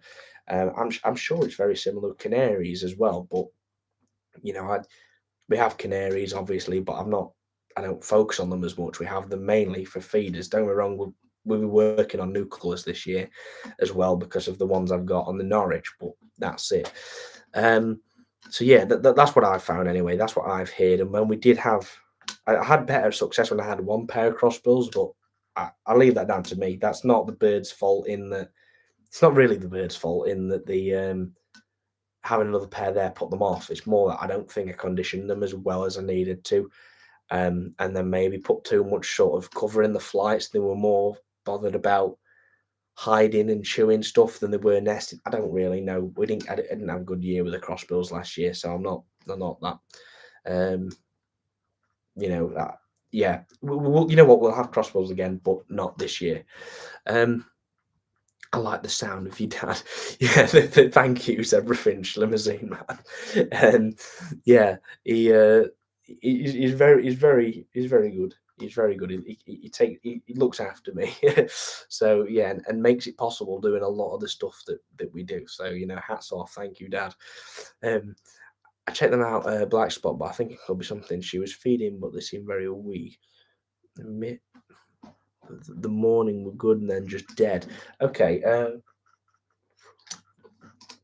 Okay, so then so assess what else could be wrong. So was the hen sat? Um, was the hen sat? Had they gone cold? Was a draft there and they got too cold? Was it low temperatures? The hen didn't sit long enough and they died. Um, because that does happen if the hen doesn't sit tight enough and long enough. Obviously they'll die within the first few days because it's too cold. And then I don't quite remember.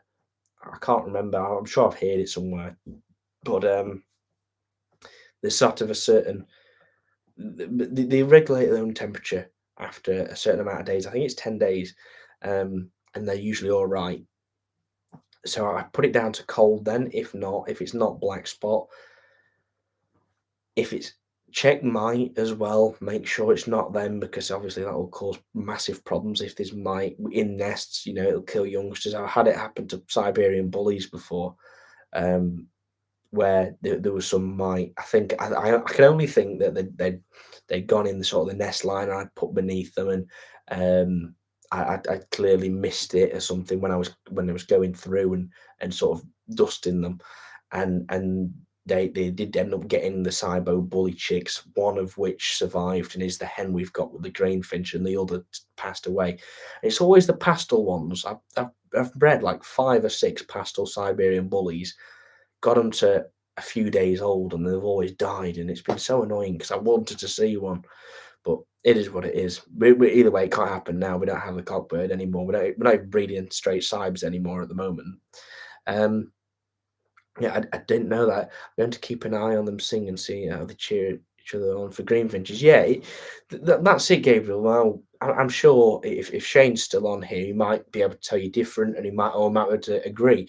I don't know. Shane's been doing this a hell of a lot longer than me, and has got a lot more birds than me and experience, obviously. But from what I've heard is that they really do spur each other on by singing. Is it they starts having let's just imagine it. Canary cock starts singing. Another cockbird hears it. He's looking after his hen, so he starts singing to battle with the other one, and then all the cockbirds are singing, and then um, yeah. Oh, here we are. Gabriel, 100% right. The more pairs, the better. Entice each other on. Well, there you are, guys. So that's it. So with breeding crossbills, that is, to my understanding, one of the best things is that crossbills will breed better because they spur each other on here in other pairs. So there you are. It'd be interesting if it works with hawfinches. I mean, obviously we've only got one pair, but if we can breed some and then try and breed more than one pair next year, I mean, Jesus Christ, I'm thinking a bit too further ahead.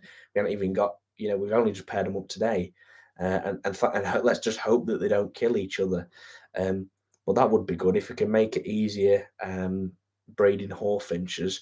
by having multiple pairs. That'd be brilliant. Twice, I've got a single pair of twice, but I don't know. We'll see what happens. Um, it'll be good. It'll be really good. So yeah, obviously we'll have another video coming out. I'm not going to be able to do a Tuesday video, guys, this week. I just last week absolutely mental with uni and exams, and then trying to get everything done, and then the edit took quite a while on the Newark one because I got quite a few clips to sort of scan through, cut down where I'd filmed something that I'd move the camera or what have you. So it did take a while to just do that video. Even though it's a 9-minute video, getting through the clips just took ages. But yeah, so Saturday, next Saturday's video, episode 1 of Breeding British Birds of the obviously series 2, introducing you to the pairs. So it'll be good, and well, let's just hope it's a good season. I really hope it is. I've obviously each season is different, and I can't complain about any of the seasons I've had really, because all the past few seasons since I started have all been pretty good. We've bred youngsters off of pretty much every pair, but there's always those that are going to disappoint you, and inevitably that's always going to happen. But when you hear about other people, and they're like, "Oh yeah, I've bred like 12 red polls from each pair of red polls. You 12 youngsters off each pair. So how many pairs you got? Like 2 pairs." And it's like, "You've bred 24 youngsters from 2 pairs. Last year I only bred 20 red polls from 8 pairs." So I mean, yeah, last year was not a good year for the red polls. I didn't do very well at all with them compared to previously. So I just hope we get on all right this year. And if we do, brilliant. And either way, after that, the new bird room will be so much better. So if there's any problems with cage sizes, there's not going to happen.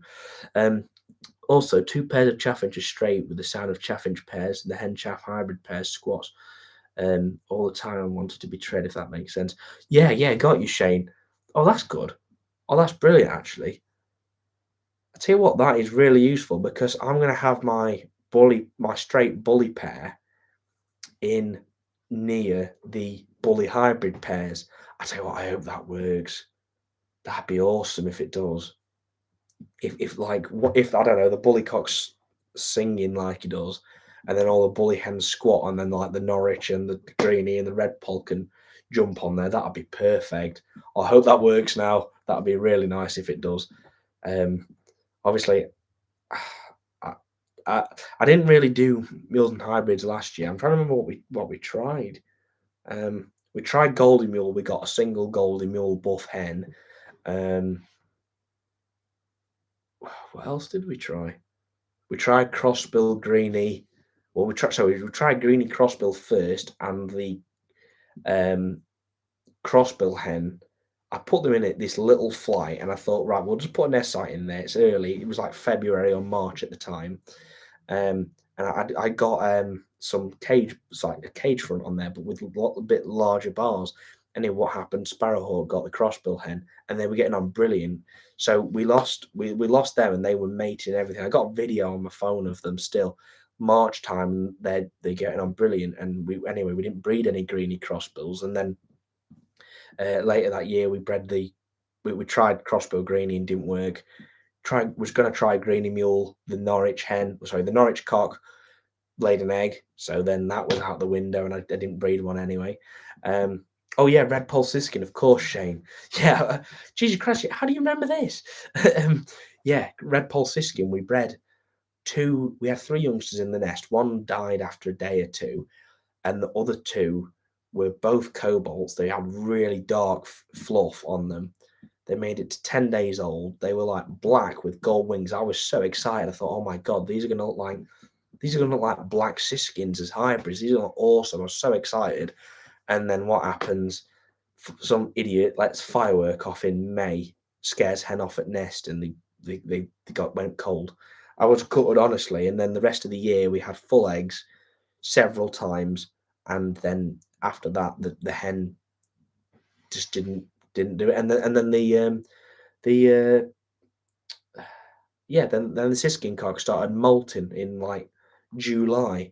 So that was it. That we didn't end up getting any. So all we got last year was a single Goldie Mill, which was a real shame. But obviously this year we're going at it a bit harder, making it more difficult, doing bully hybrids and stuff. Hopefully we get it. But Shane, have you ever bred bully hybrids? I don't really quite know who to talk to. I know a few people have done like the odd one. I think some people have done them by mistake, but I've honestly got like if there's any sort of trick with them, um, to sort of help, that'd be really useful. But yeah, so we're trying bully hybrids this year: Greeny Cybo bully, Red Pole bully, um, Canary bully, and no, we was going to try crossbill bully as well, weren't we? But the crossbill didn't get on with that at all.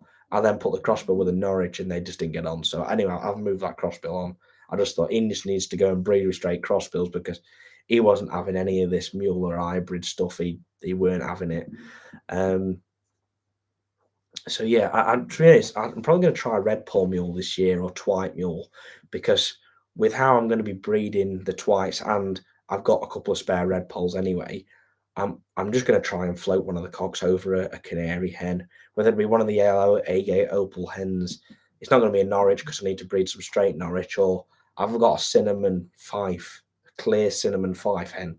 I just thought we'll try it over that and um, see what happens like, and hopefully we can breed a red pole mule or a twite mule. Would be nice, and if we get one, very good. That would be awesome.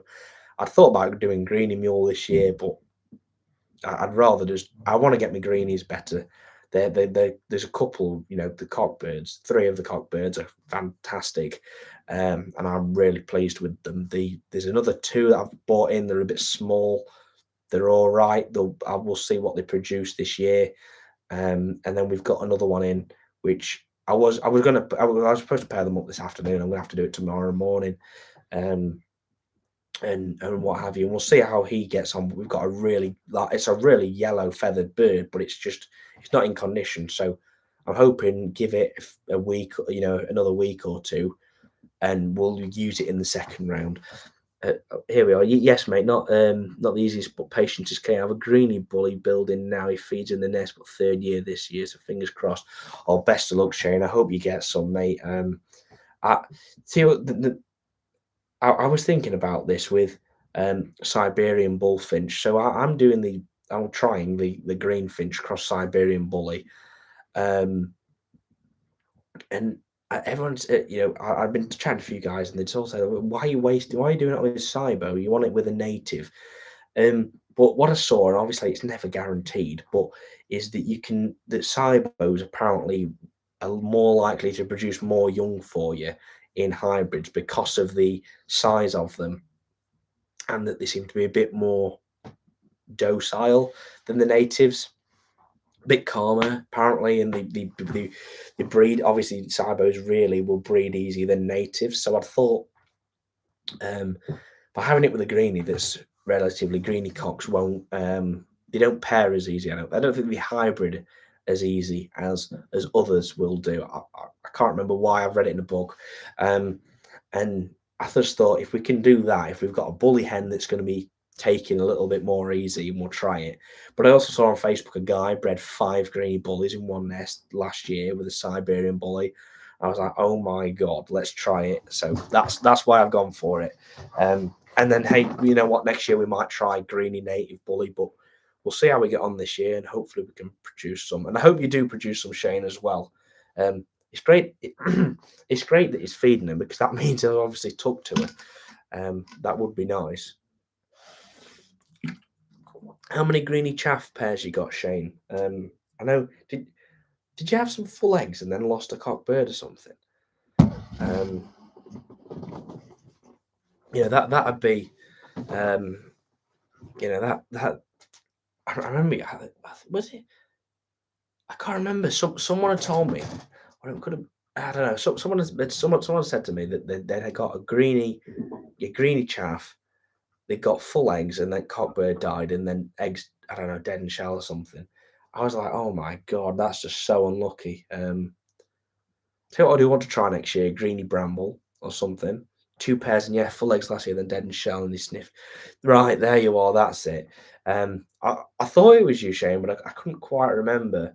I mean, that's annoying. I mean, I hope you get some. I hope you get some this year. I'd like to try them, to be honest. I mean, and it'd probably be a job for next year, but next year I do want a pair of greenies, or sorry, not greenies. Do want a pair of brambles or chaffies, because I did them 2 years ago. We had a hen that was quite. She was getting on. I think she was 4 years old. This hen, and she ended up building a nest but never laid, and it was annoying because for the majority of the season she was sat on a nest, and rebuilding a nest that she'd never lay, and she just wouldn't lay. I then tried fostering eggs on her, and she wouldn't take them. So I got a young chaffy hen. I borrowed off a chap. We got chicks. Made it to like 3, 4 days old, and then lost them. So it was one of those where I bred them, got them to a few days old, and then lost them. So it's one of those I've still yet to complete, with the straights, even though I did have them. So I don't know. I'll get a pair of chaffies in at the end of the year, and then I would like a bramble hen. I want to do greeny bramble or anything bramble.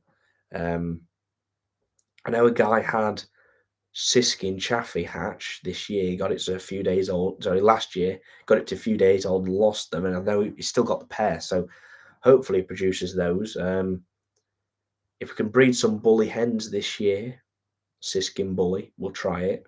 We'll have a go and expect nothing but just hope for the best. Yeah, that would be ideal actually. We know what we'll see what bully hens we've got at the end of the year. I'm not going to be able to bet. Well, I won't be able to buy any in unless I buy pairs. But hey, we've got 3 or 4. I think we've got 3 or 4 bully hens at the moment. One which is being bred straight. Pardon me, and the others are fine. And we'll try Siskin bully, and we'll see if we get anything. Tell you what, I mean, I wanted to try and get a linnet at, or even a goldfinch at Newark, because I just thought, you know what, if we can try, if we can try getting um,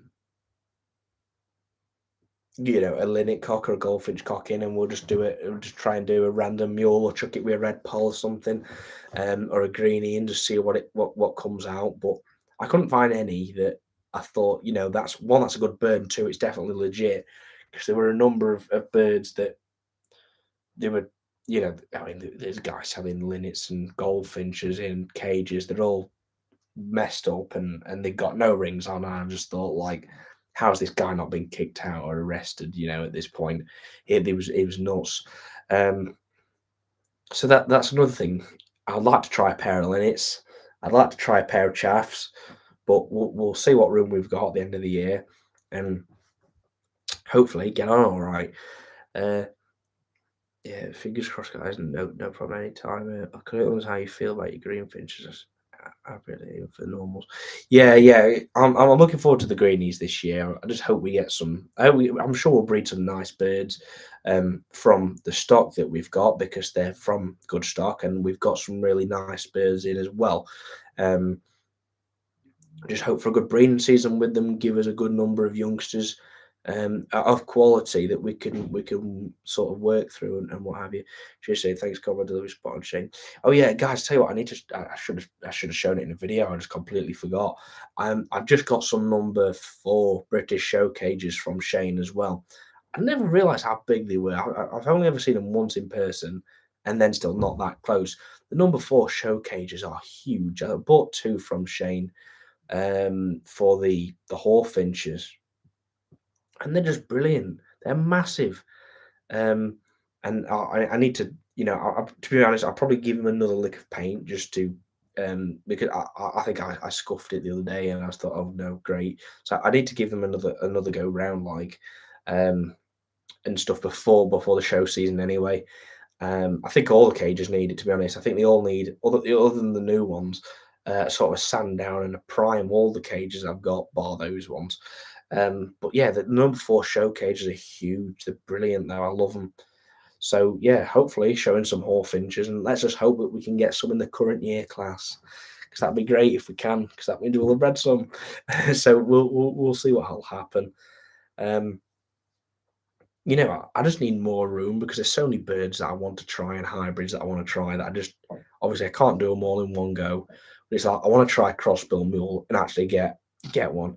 But watch your fingers. Yeah, you're not kidding, Shane. I had to catch the hawfinches up today to move them out into the flight where I've paired them, and like oh, they're just so painful. It's like I'm now trying. I'm thinking when I grab them, what I need to do is like get their head between my fingers where they can't spin and grab me. But it's unlikely to happen because when you try and grab them, they're just so fast. You have to grab the wings like that, and it'll just turn around and get you straight there. And it's like worst place or on skin next to your fingernail. It's just so painful. But hey, they're in there now, and they're not going to be touched until the molt now. I'm not touching them. They'll be fine, and unless we have to go in for the youngsters and what, and then they get nasty, then yeah. But it is what it is. But yeah, there's so many birds I'm yet to try. I need to try buntings. We had yellowhammers. We was gonna breed them, and then I ended up not having the room, and I just thought they need to go somewhere else. Um, Chaffies, brambles. I need to have a go at again. The chaffs, siskins. We've done, but I'd like to have another go. I'd like to have a go with mutations, though. I'd like to get some Czech dominant ones if I can, and then try the sort of like a Czech. I think I've seen some photos of them. They look brilliant, like Czech dominant siskin mules. They look brilliant. I really like them. So yeah, something to try with those. We need to try linnets, not try linnets. I mean, to be honest, I've barely ever seen any. I don't really know anyone who, um, yeah, I know a couple of people with the odd pairs, like, but uh, I don't think that I don't know of anyone who breeds them other than Jack Lloyd, and actually breeds quite a few of them, where you can, where he's got a good amount of them rather than the odd bird. Um, we need to try them. We need to try crossbills again at some point, but I'd like to try the two boards or the Himalayans. I know the Himalayans are tiny. I saw some the other day, and they're just so small. Um, there's loads of hybrids I still need to try. I mean, I need to try the easy mules first. I've not tried red pole mule. I haven't tried linnet mule. I haven't tried greeny mule. But I'm going straight for bully mule. So I'm not, there's quite a few I haven't even tried. That are the easy ones because I just thought, you know what, we'll go for it. It's a bit of fun, isn't it?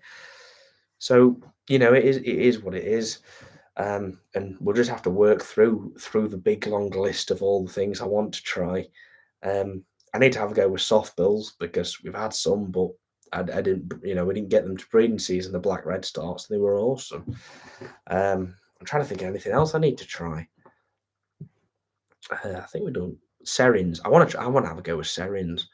I know that they're so unusual, like, but I wouldn't mind, if we get a pair of them and just have a go and see what we can get from them because they are a British bird, but I think they're extinct in Britain, other than the odd bird that passes through.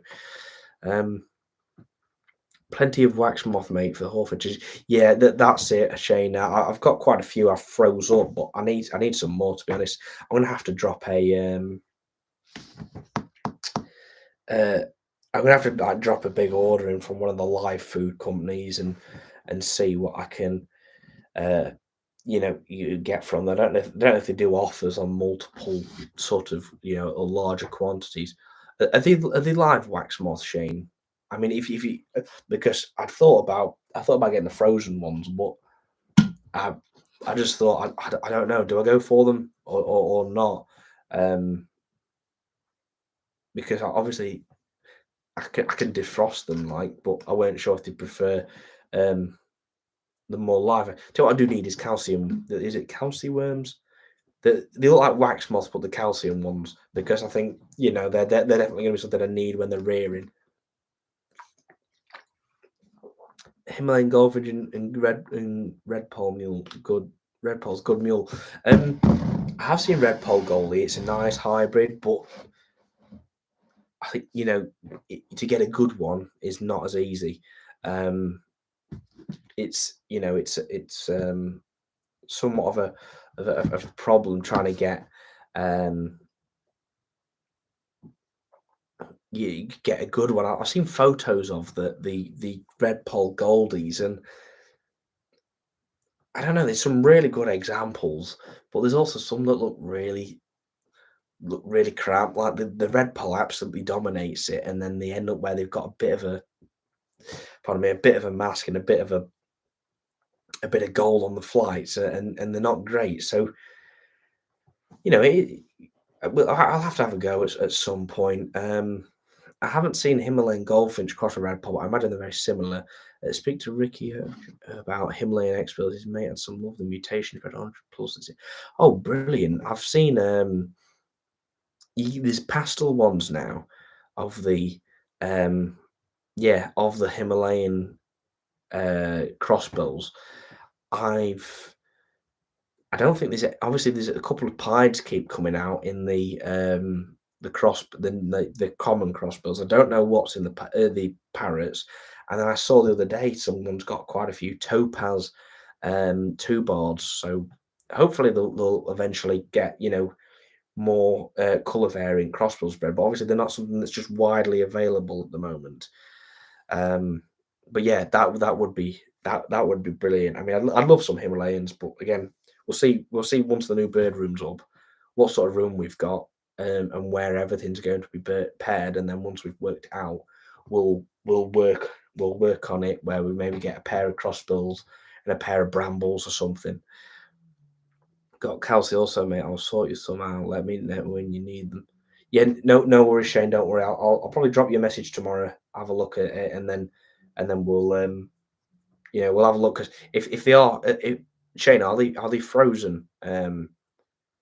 Sort of frozen wax moth and Kelsey ones. Because if they are, obviously I can just whack them in the freezer and then pull them out as I need to. If they're live ones, then I'll probably have to order.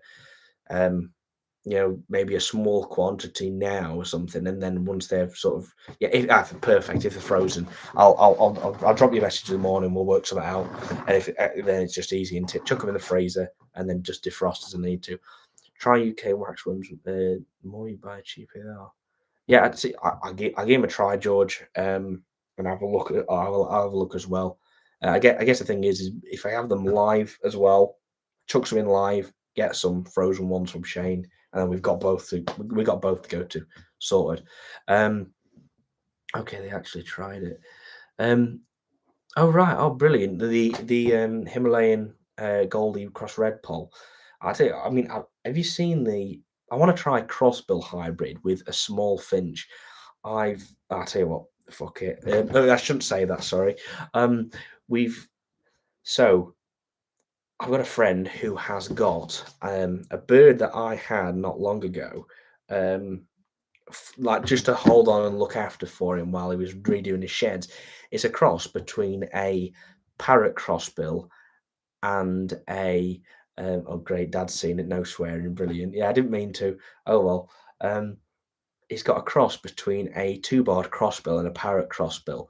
Apparently, his mate bred two or three or something randomly, and um, we anyway. He's got a hen of this two-barred cross parrot crossbill. It's a one-barred crossbill. It's about the size of a parrot crossbill. It doesn't chew an awful lot because apparently two bards don't chew an awful lot, and it's a nice bird, and I think with a bit of colour food, it would look excellent. Anyway, so it's a crossbred. Oh God, no swearing language from yeah. Thank you. Yeah, I shouldn't. Yeah. So yeah, I mean, anyway, I'm getting this two-barred cross. There's two types of two-bar. Is there? Oh, I didn't know that. Go on, what types are they, Shane? I didn't know about that. Anyway, he's definitely got it's a half parrot, half two-barred crossbill, and white winged. Are they not? Oh God, I thought they were the same thing. I thought that was two ways of saying it. Oh, oh, right, okay. I didn't know that. I thought that honestly, I thought it seems to be a lot of Americans call them white-winged crossbills, and we call them two bars. They refer to the same thing. I didn't know there was two types. Oh right, Jesus Christ. Wait, so what's the difference? Is it? Oh God, let's have a look. Yeah. So we're getting a two-barred cross parrot crossbill at the end of the breeding season. At the moment, my friend's got it with a mealy red poll, and he's going to see if he can get an hybrid from it. And if he does, awesome, I'll probably have a pair off him. If he doesn't or whatever, I'm going to try Siskin with it because still Siskin cross two board um, would is a new thing. Let's have a look. White winged crossbill. It's saying here on Wikipedia that same thing, but absolutely different. Ricky gave a talk at our club meet and genetically totally different. Wow, I didn't know about that. Oh my, right. I'm gonna have to look into this now. Yeah, so that's interesting. So they're actually referred to as the same thing, but they're if you're saying they're genetically different, I wonder if it's sort of two races of them. So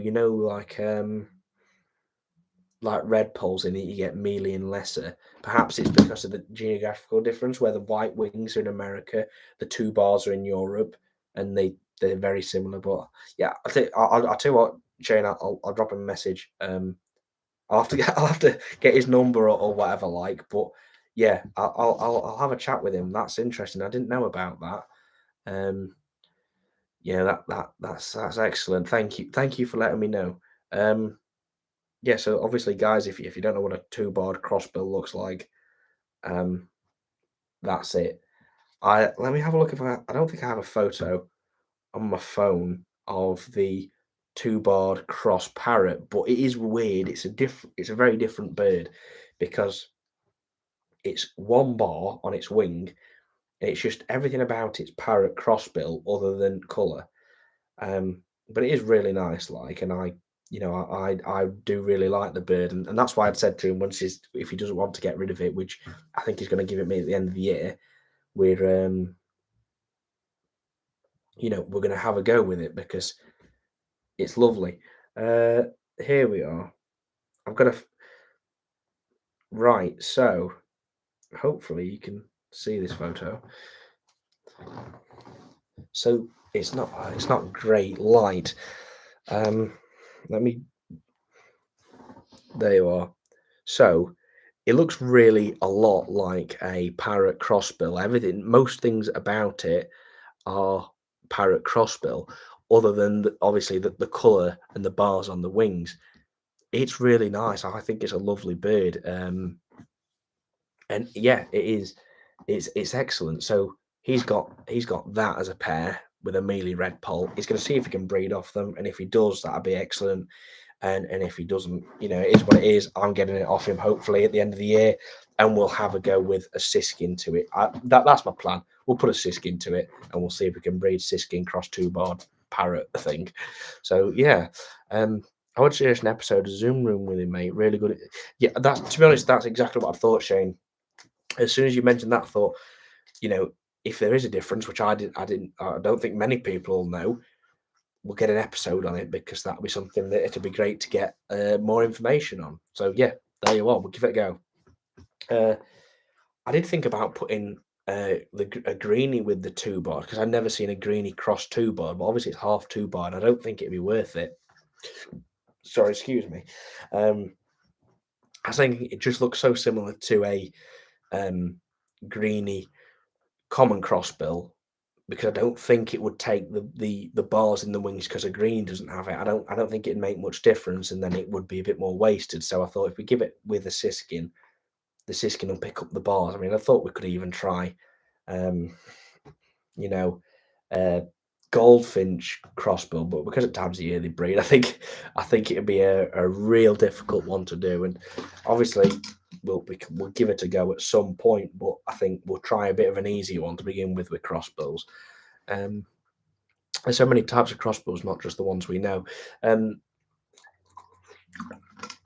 yeah, I know what you mean, Shane. There's obviously the crossbills. I think are one of the most successful uh, sort of passerine species, bird species in the world because they live on every single continent bar Antarctica. So I think there's one like the Moroccan crossbill, or no, the Mediterranean crossbill, sorry, and that's a really small crossbill that's quite lightly feathered and it's used to the extreme heats. And then you have these, parrot crossbills and Scottish crossbills that are used to the snow and they don't think much of it at all.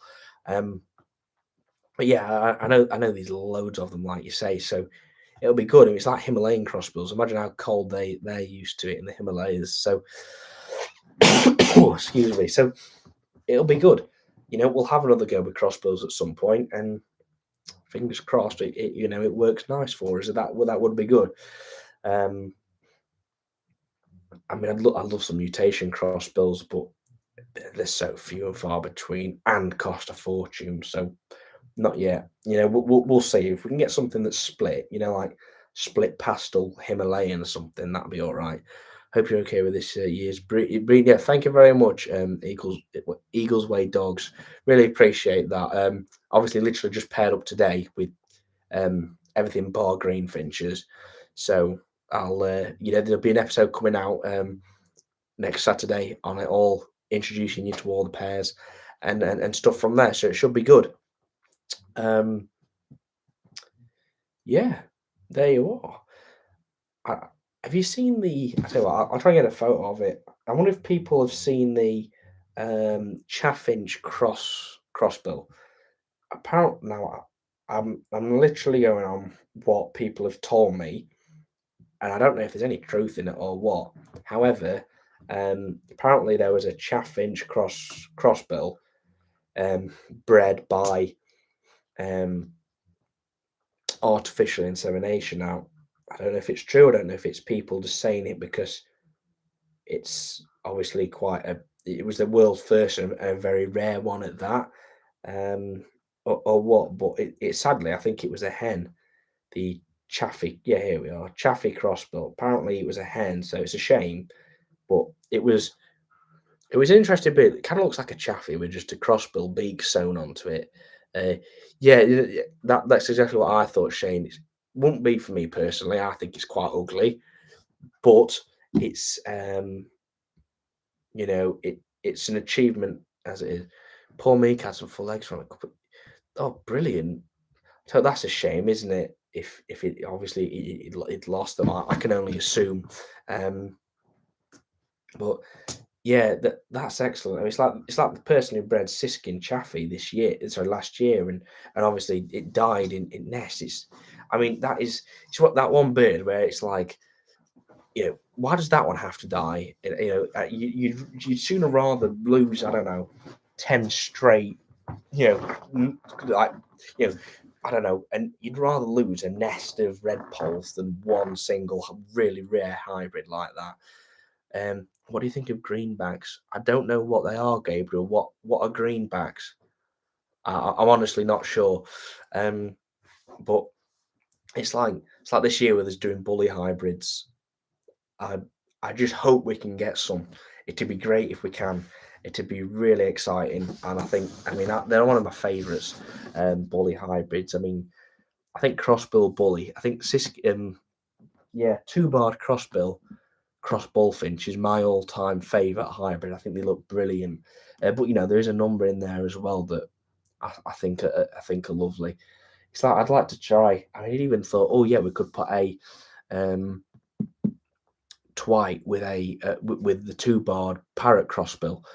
Um, I don't know if Twite crossbill's been bred, and I don't think Twite bully has been bred, or maybe only a few times on the continent. But it'd be interesting. It'd be, fun to try. Like, I mean, even Twites with, I've seen Twite red poll. They don't look great. I like the cobalt one, Al Hori shown, but that's because it's a mutation. Um, I don't know. Twite. I wonder if Twite Siskin would look like a Twite Greenie. I imagine it'd be very similar to Red Pole Siskin or Red Pole Greenie, so not an awful lot to look at. I think genetically some hybrids are weaker.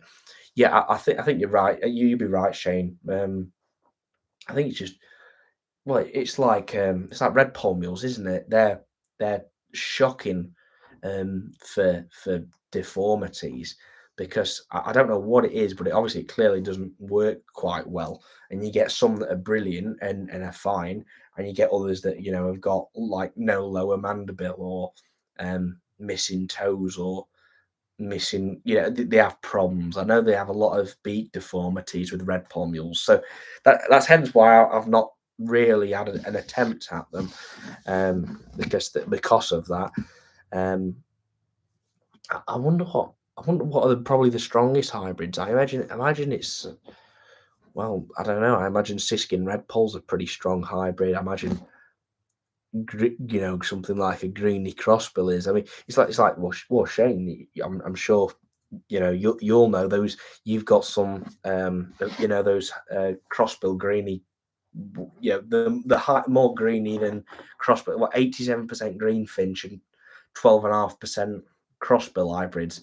I mean, they've got to be strong to live that long, and obviously you've bred Mark bred quite a few, so I imagine that's a pretty strong hybrid. I would say red poll siskin or bramble chaff.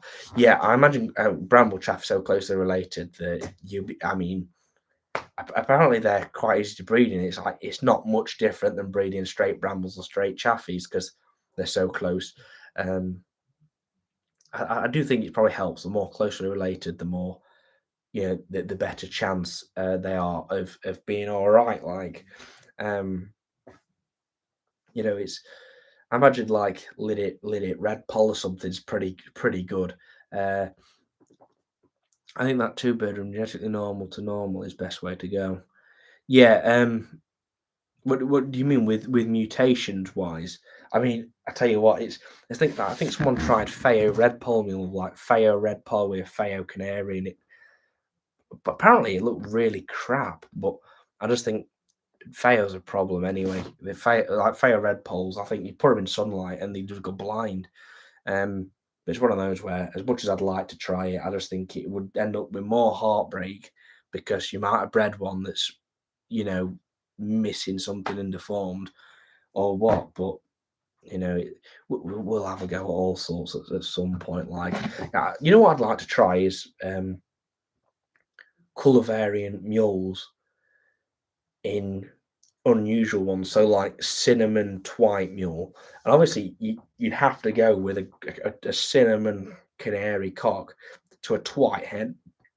Um, and I'd love to see what it'd come out like because that it'd look like a cinnamon twite, and obviously that's you don't get those, so that'd be exciting. Or like, I mean, I like the jasp gold, jasp mules.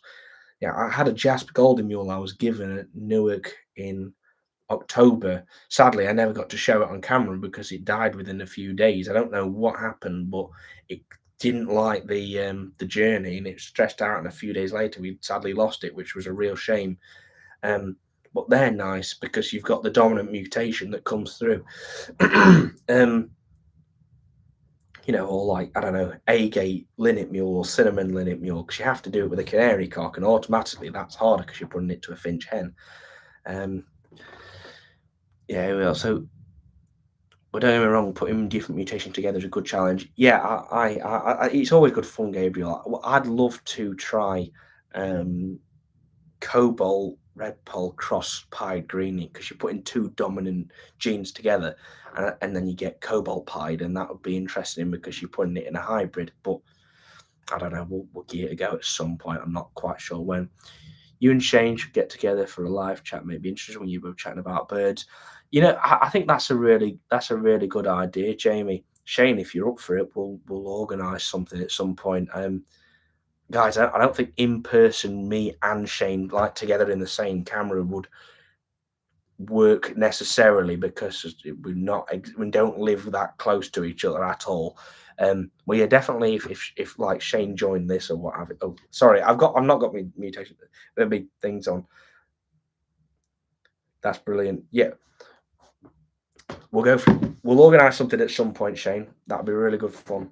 I'll see how we can do it. I'm sure we'll be able to, whether it be something like um, uh, I don't know, Zoom and then sort of screen record onto a live. We'll work it out. If not, we could do it on Facebook. I think you can do it on Facebook, but I'm not sure. But yeah, we'll work some out. It'd be really good fun. Hey, there's an idea, Shane. Me, you, and Matt do it live. That'd be really good fun. Um, yeah. So I don't know. We'll work something out. We'll do it in you know, we'll work something out at some point. Um, yeah, hybrids. Yeah, yeah, Shane, yeah, that's a really good idea. Thank Jamie, thank you for the idea. Me and Shane will get that sorted, and probably Matt as well. We'll work something out. Um, yeah, I mean, I like mutation hybrids, but I've been told that they just don't do much on the show bench because a hybrid, a mule, if you can get a clear mule, is brilliant, and it gets points. But like if you did, I saw a pied greeny bully. Apparently, they're really crap and they don't do anything on the show bench.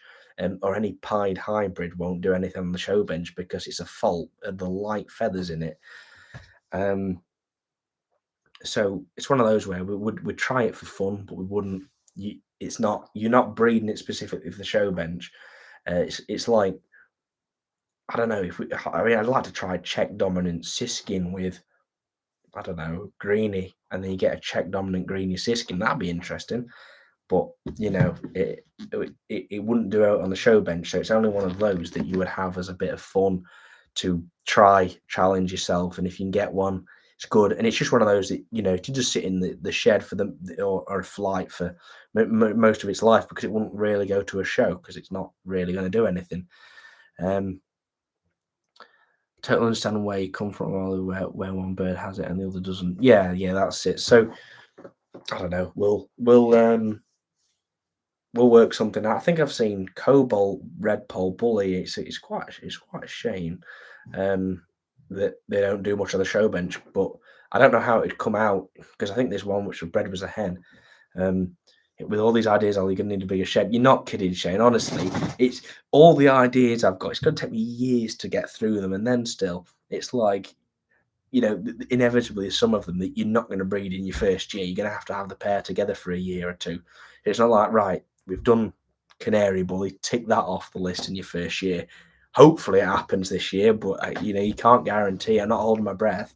Um, yeah, honestly, there's so many ideas I've got. It's still like I want to try, I don't know, Yellowhammer Reed Bunting or something, but I now have a contact for Reed Buntings because we've sorted him out with the cockbird that I had. So I know where I can get a Reed Bunting from. Yellowhammer, I've got ideas of where I can get them from. So we can give it a go. But I mean, I could probably do with breeding them straight first before we go trying to hybridize them. Um, yeah. Oh well, it'll be good. That does look like it, Birmingham, with all the breeding. Yeah, well, yeah, that's it, Gabriel. It will end up. Um, I, I think when I'm older and I have my own place in a very long time because well, yeah, um, we will. I'll have to have this massive bird room and just have cages where we'll just make a little room. Have a room where we'll just go right hybrids and we'll just put stuff together. We think, oh yeah, that'd be interesting. Let's see what happens. Was like there's plenty of room for cages in your room, mate. Exactly. Yeah. Imagine that, Ian. I'll go and sleep in the shed because we can get a load more cages in here. Yeah. I hope your reelings are doing all right. By the way, mate. I might be coming to you at end of the year for some. We'll see how you get on. Um, yeah. So it's like even soft bill hybrids. I think I've seen a photo of meadow pipit pied wagtail and blackbird song thrush. Blackbird song thrush doesn't look the most exciting, but the pied wagtail meadow pipit was really interesting. And I've only ever seen it in nest feather though, so sadly I didn't see it. The photo. I don't think there's any photos of it as an adult, but it's interesting. Yeah, mate. Oh, good. Very good. That's good. Nice one, Ian. So yeah, we'll have a go with hybrids at some point, and I'm sure in some time to come we'll have a go at soft bill hybrids. We'll do all sorts, and just hope we can get something. I mean, hey, Hawfinch hybrid, anything bred with a Hawfinch is still on the cards. Um, Speaking of which, I've been looking at evening grosbeaks. They are the closest relative to the hawfinch, to my understanding. So, although it's not a British bird, the evening grosbeak, they literally look like a fancy hawfinch. I think you could try a hybrid with one of those. It'd probably work and what, but I don't know. So, yeah, but hey, we've got hawfinches now, so see what we breed this year. We could try hawfinch with an orange. Same here. I keep a tower with a very good flight cage. Yeah, I yeah, I need to work on this. I need to come up with an idea to maximize space when we do the new bird room. It's too crucial. You can't have wall space spare because there's always room for then cages on it, and that can be, even if it's a small bit of space. Right, we'll put some show cages on there. You can put train some birds in that. You don't have room for anything else on the wall. Flight cages for my young one weaning. Yeah, I'm. It's a good idea, Gabriel. I need to work on that. I do need some more sort of flight cages that they're so much better for weaning, doing sorting the youngsters out and then molting them and what have you. Oh my god, as if like 2 hours and 10.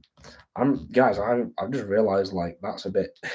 Yeah, so I'm probably going to have to go now. But thank you ever so much to everybody who's been on the live. Of course, there'll be one at the beginning of May. Jesus Christ, that's gone quick, hasn't it? So yeah, in a month's time, should be on the Saturday unless stated otherwise. Everybody thanks Shane for reminding me yesterday because I was so busy I completely forgot until I got a message from Shane saying he's starting live soon, mate. And I was like, oh. So yeah, yeah, there you are. So honestly, thank you ever so much for everyone joining. Um, I'm sure you will see me, Shane, and possibly Matt on a live stream soon, talking about all sorts of things, birds, and it should be really entertaining. So don't worry, we'll let you all know well in advance so you can make sure you can book it into your schedule. And yeah, so yeah, everyone, thank you ever so much for watching. If we have had any donations that I've missed, thank you so much, and don't worry, you will get your name put down at the end of a video, and I'm going to work on a new sort of outro sequence. So yeah, we're getting there. It's just been very hectic at the moment. So yeah, thank you ever so much for everyone, and I will, I will see you again soon. Make sure you're ready for Saturday's video, Breeding British Birds, episode 1 of series 2, and it should be really good fun. I look forward to this breeding season. So thank you, everybody, and I will see you all later.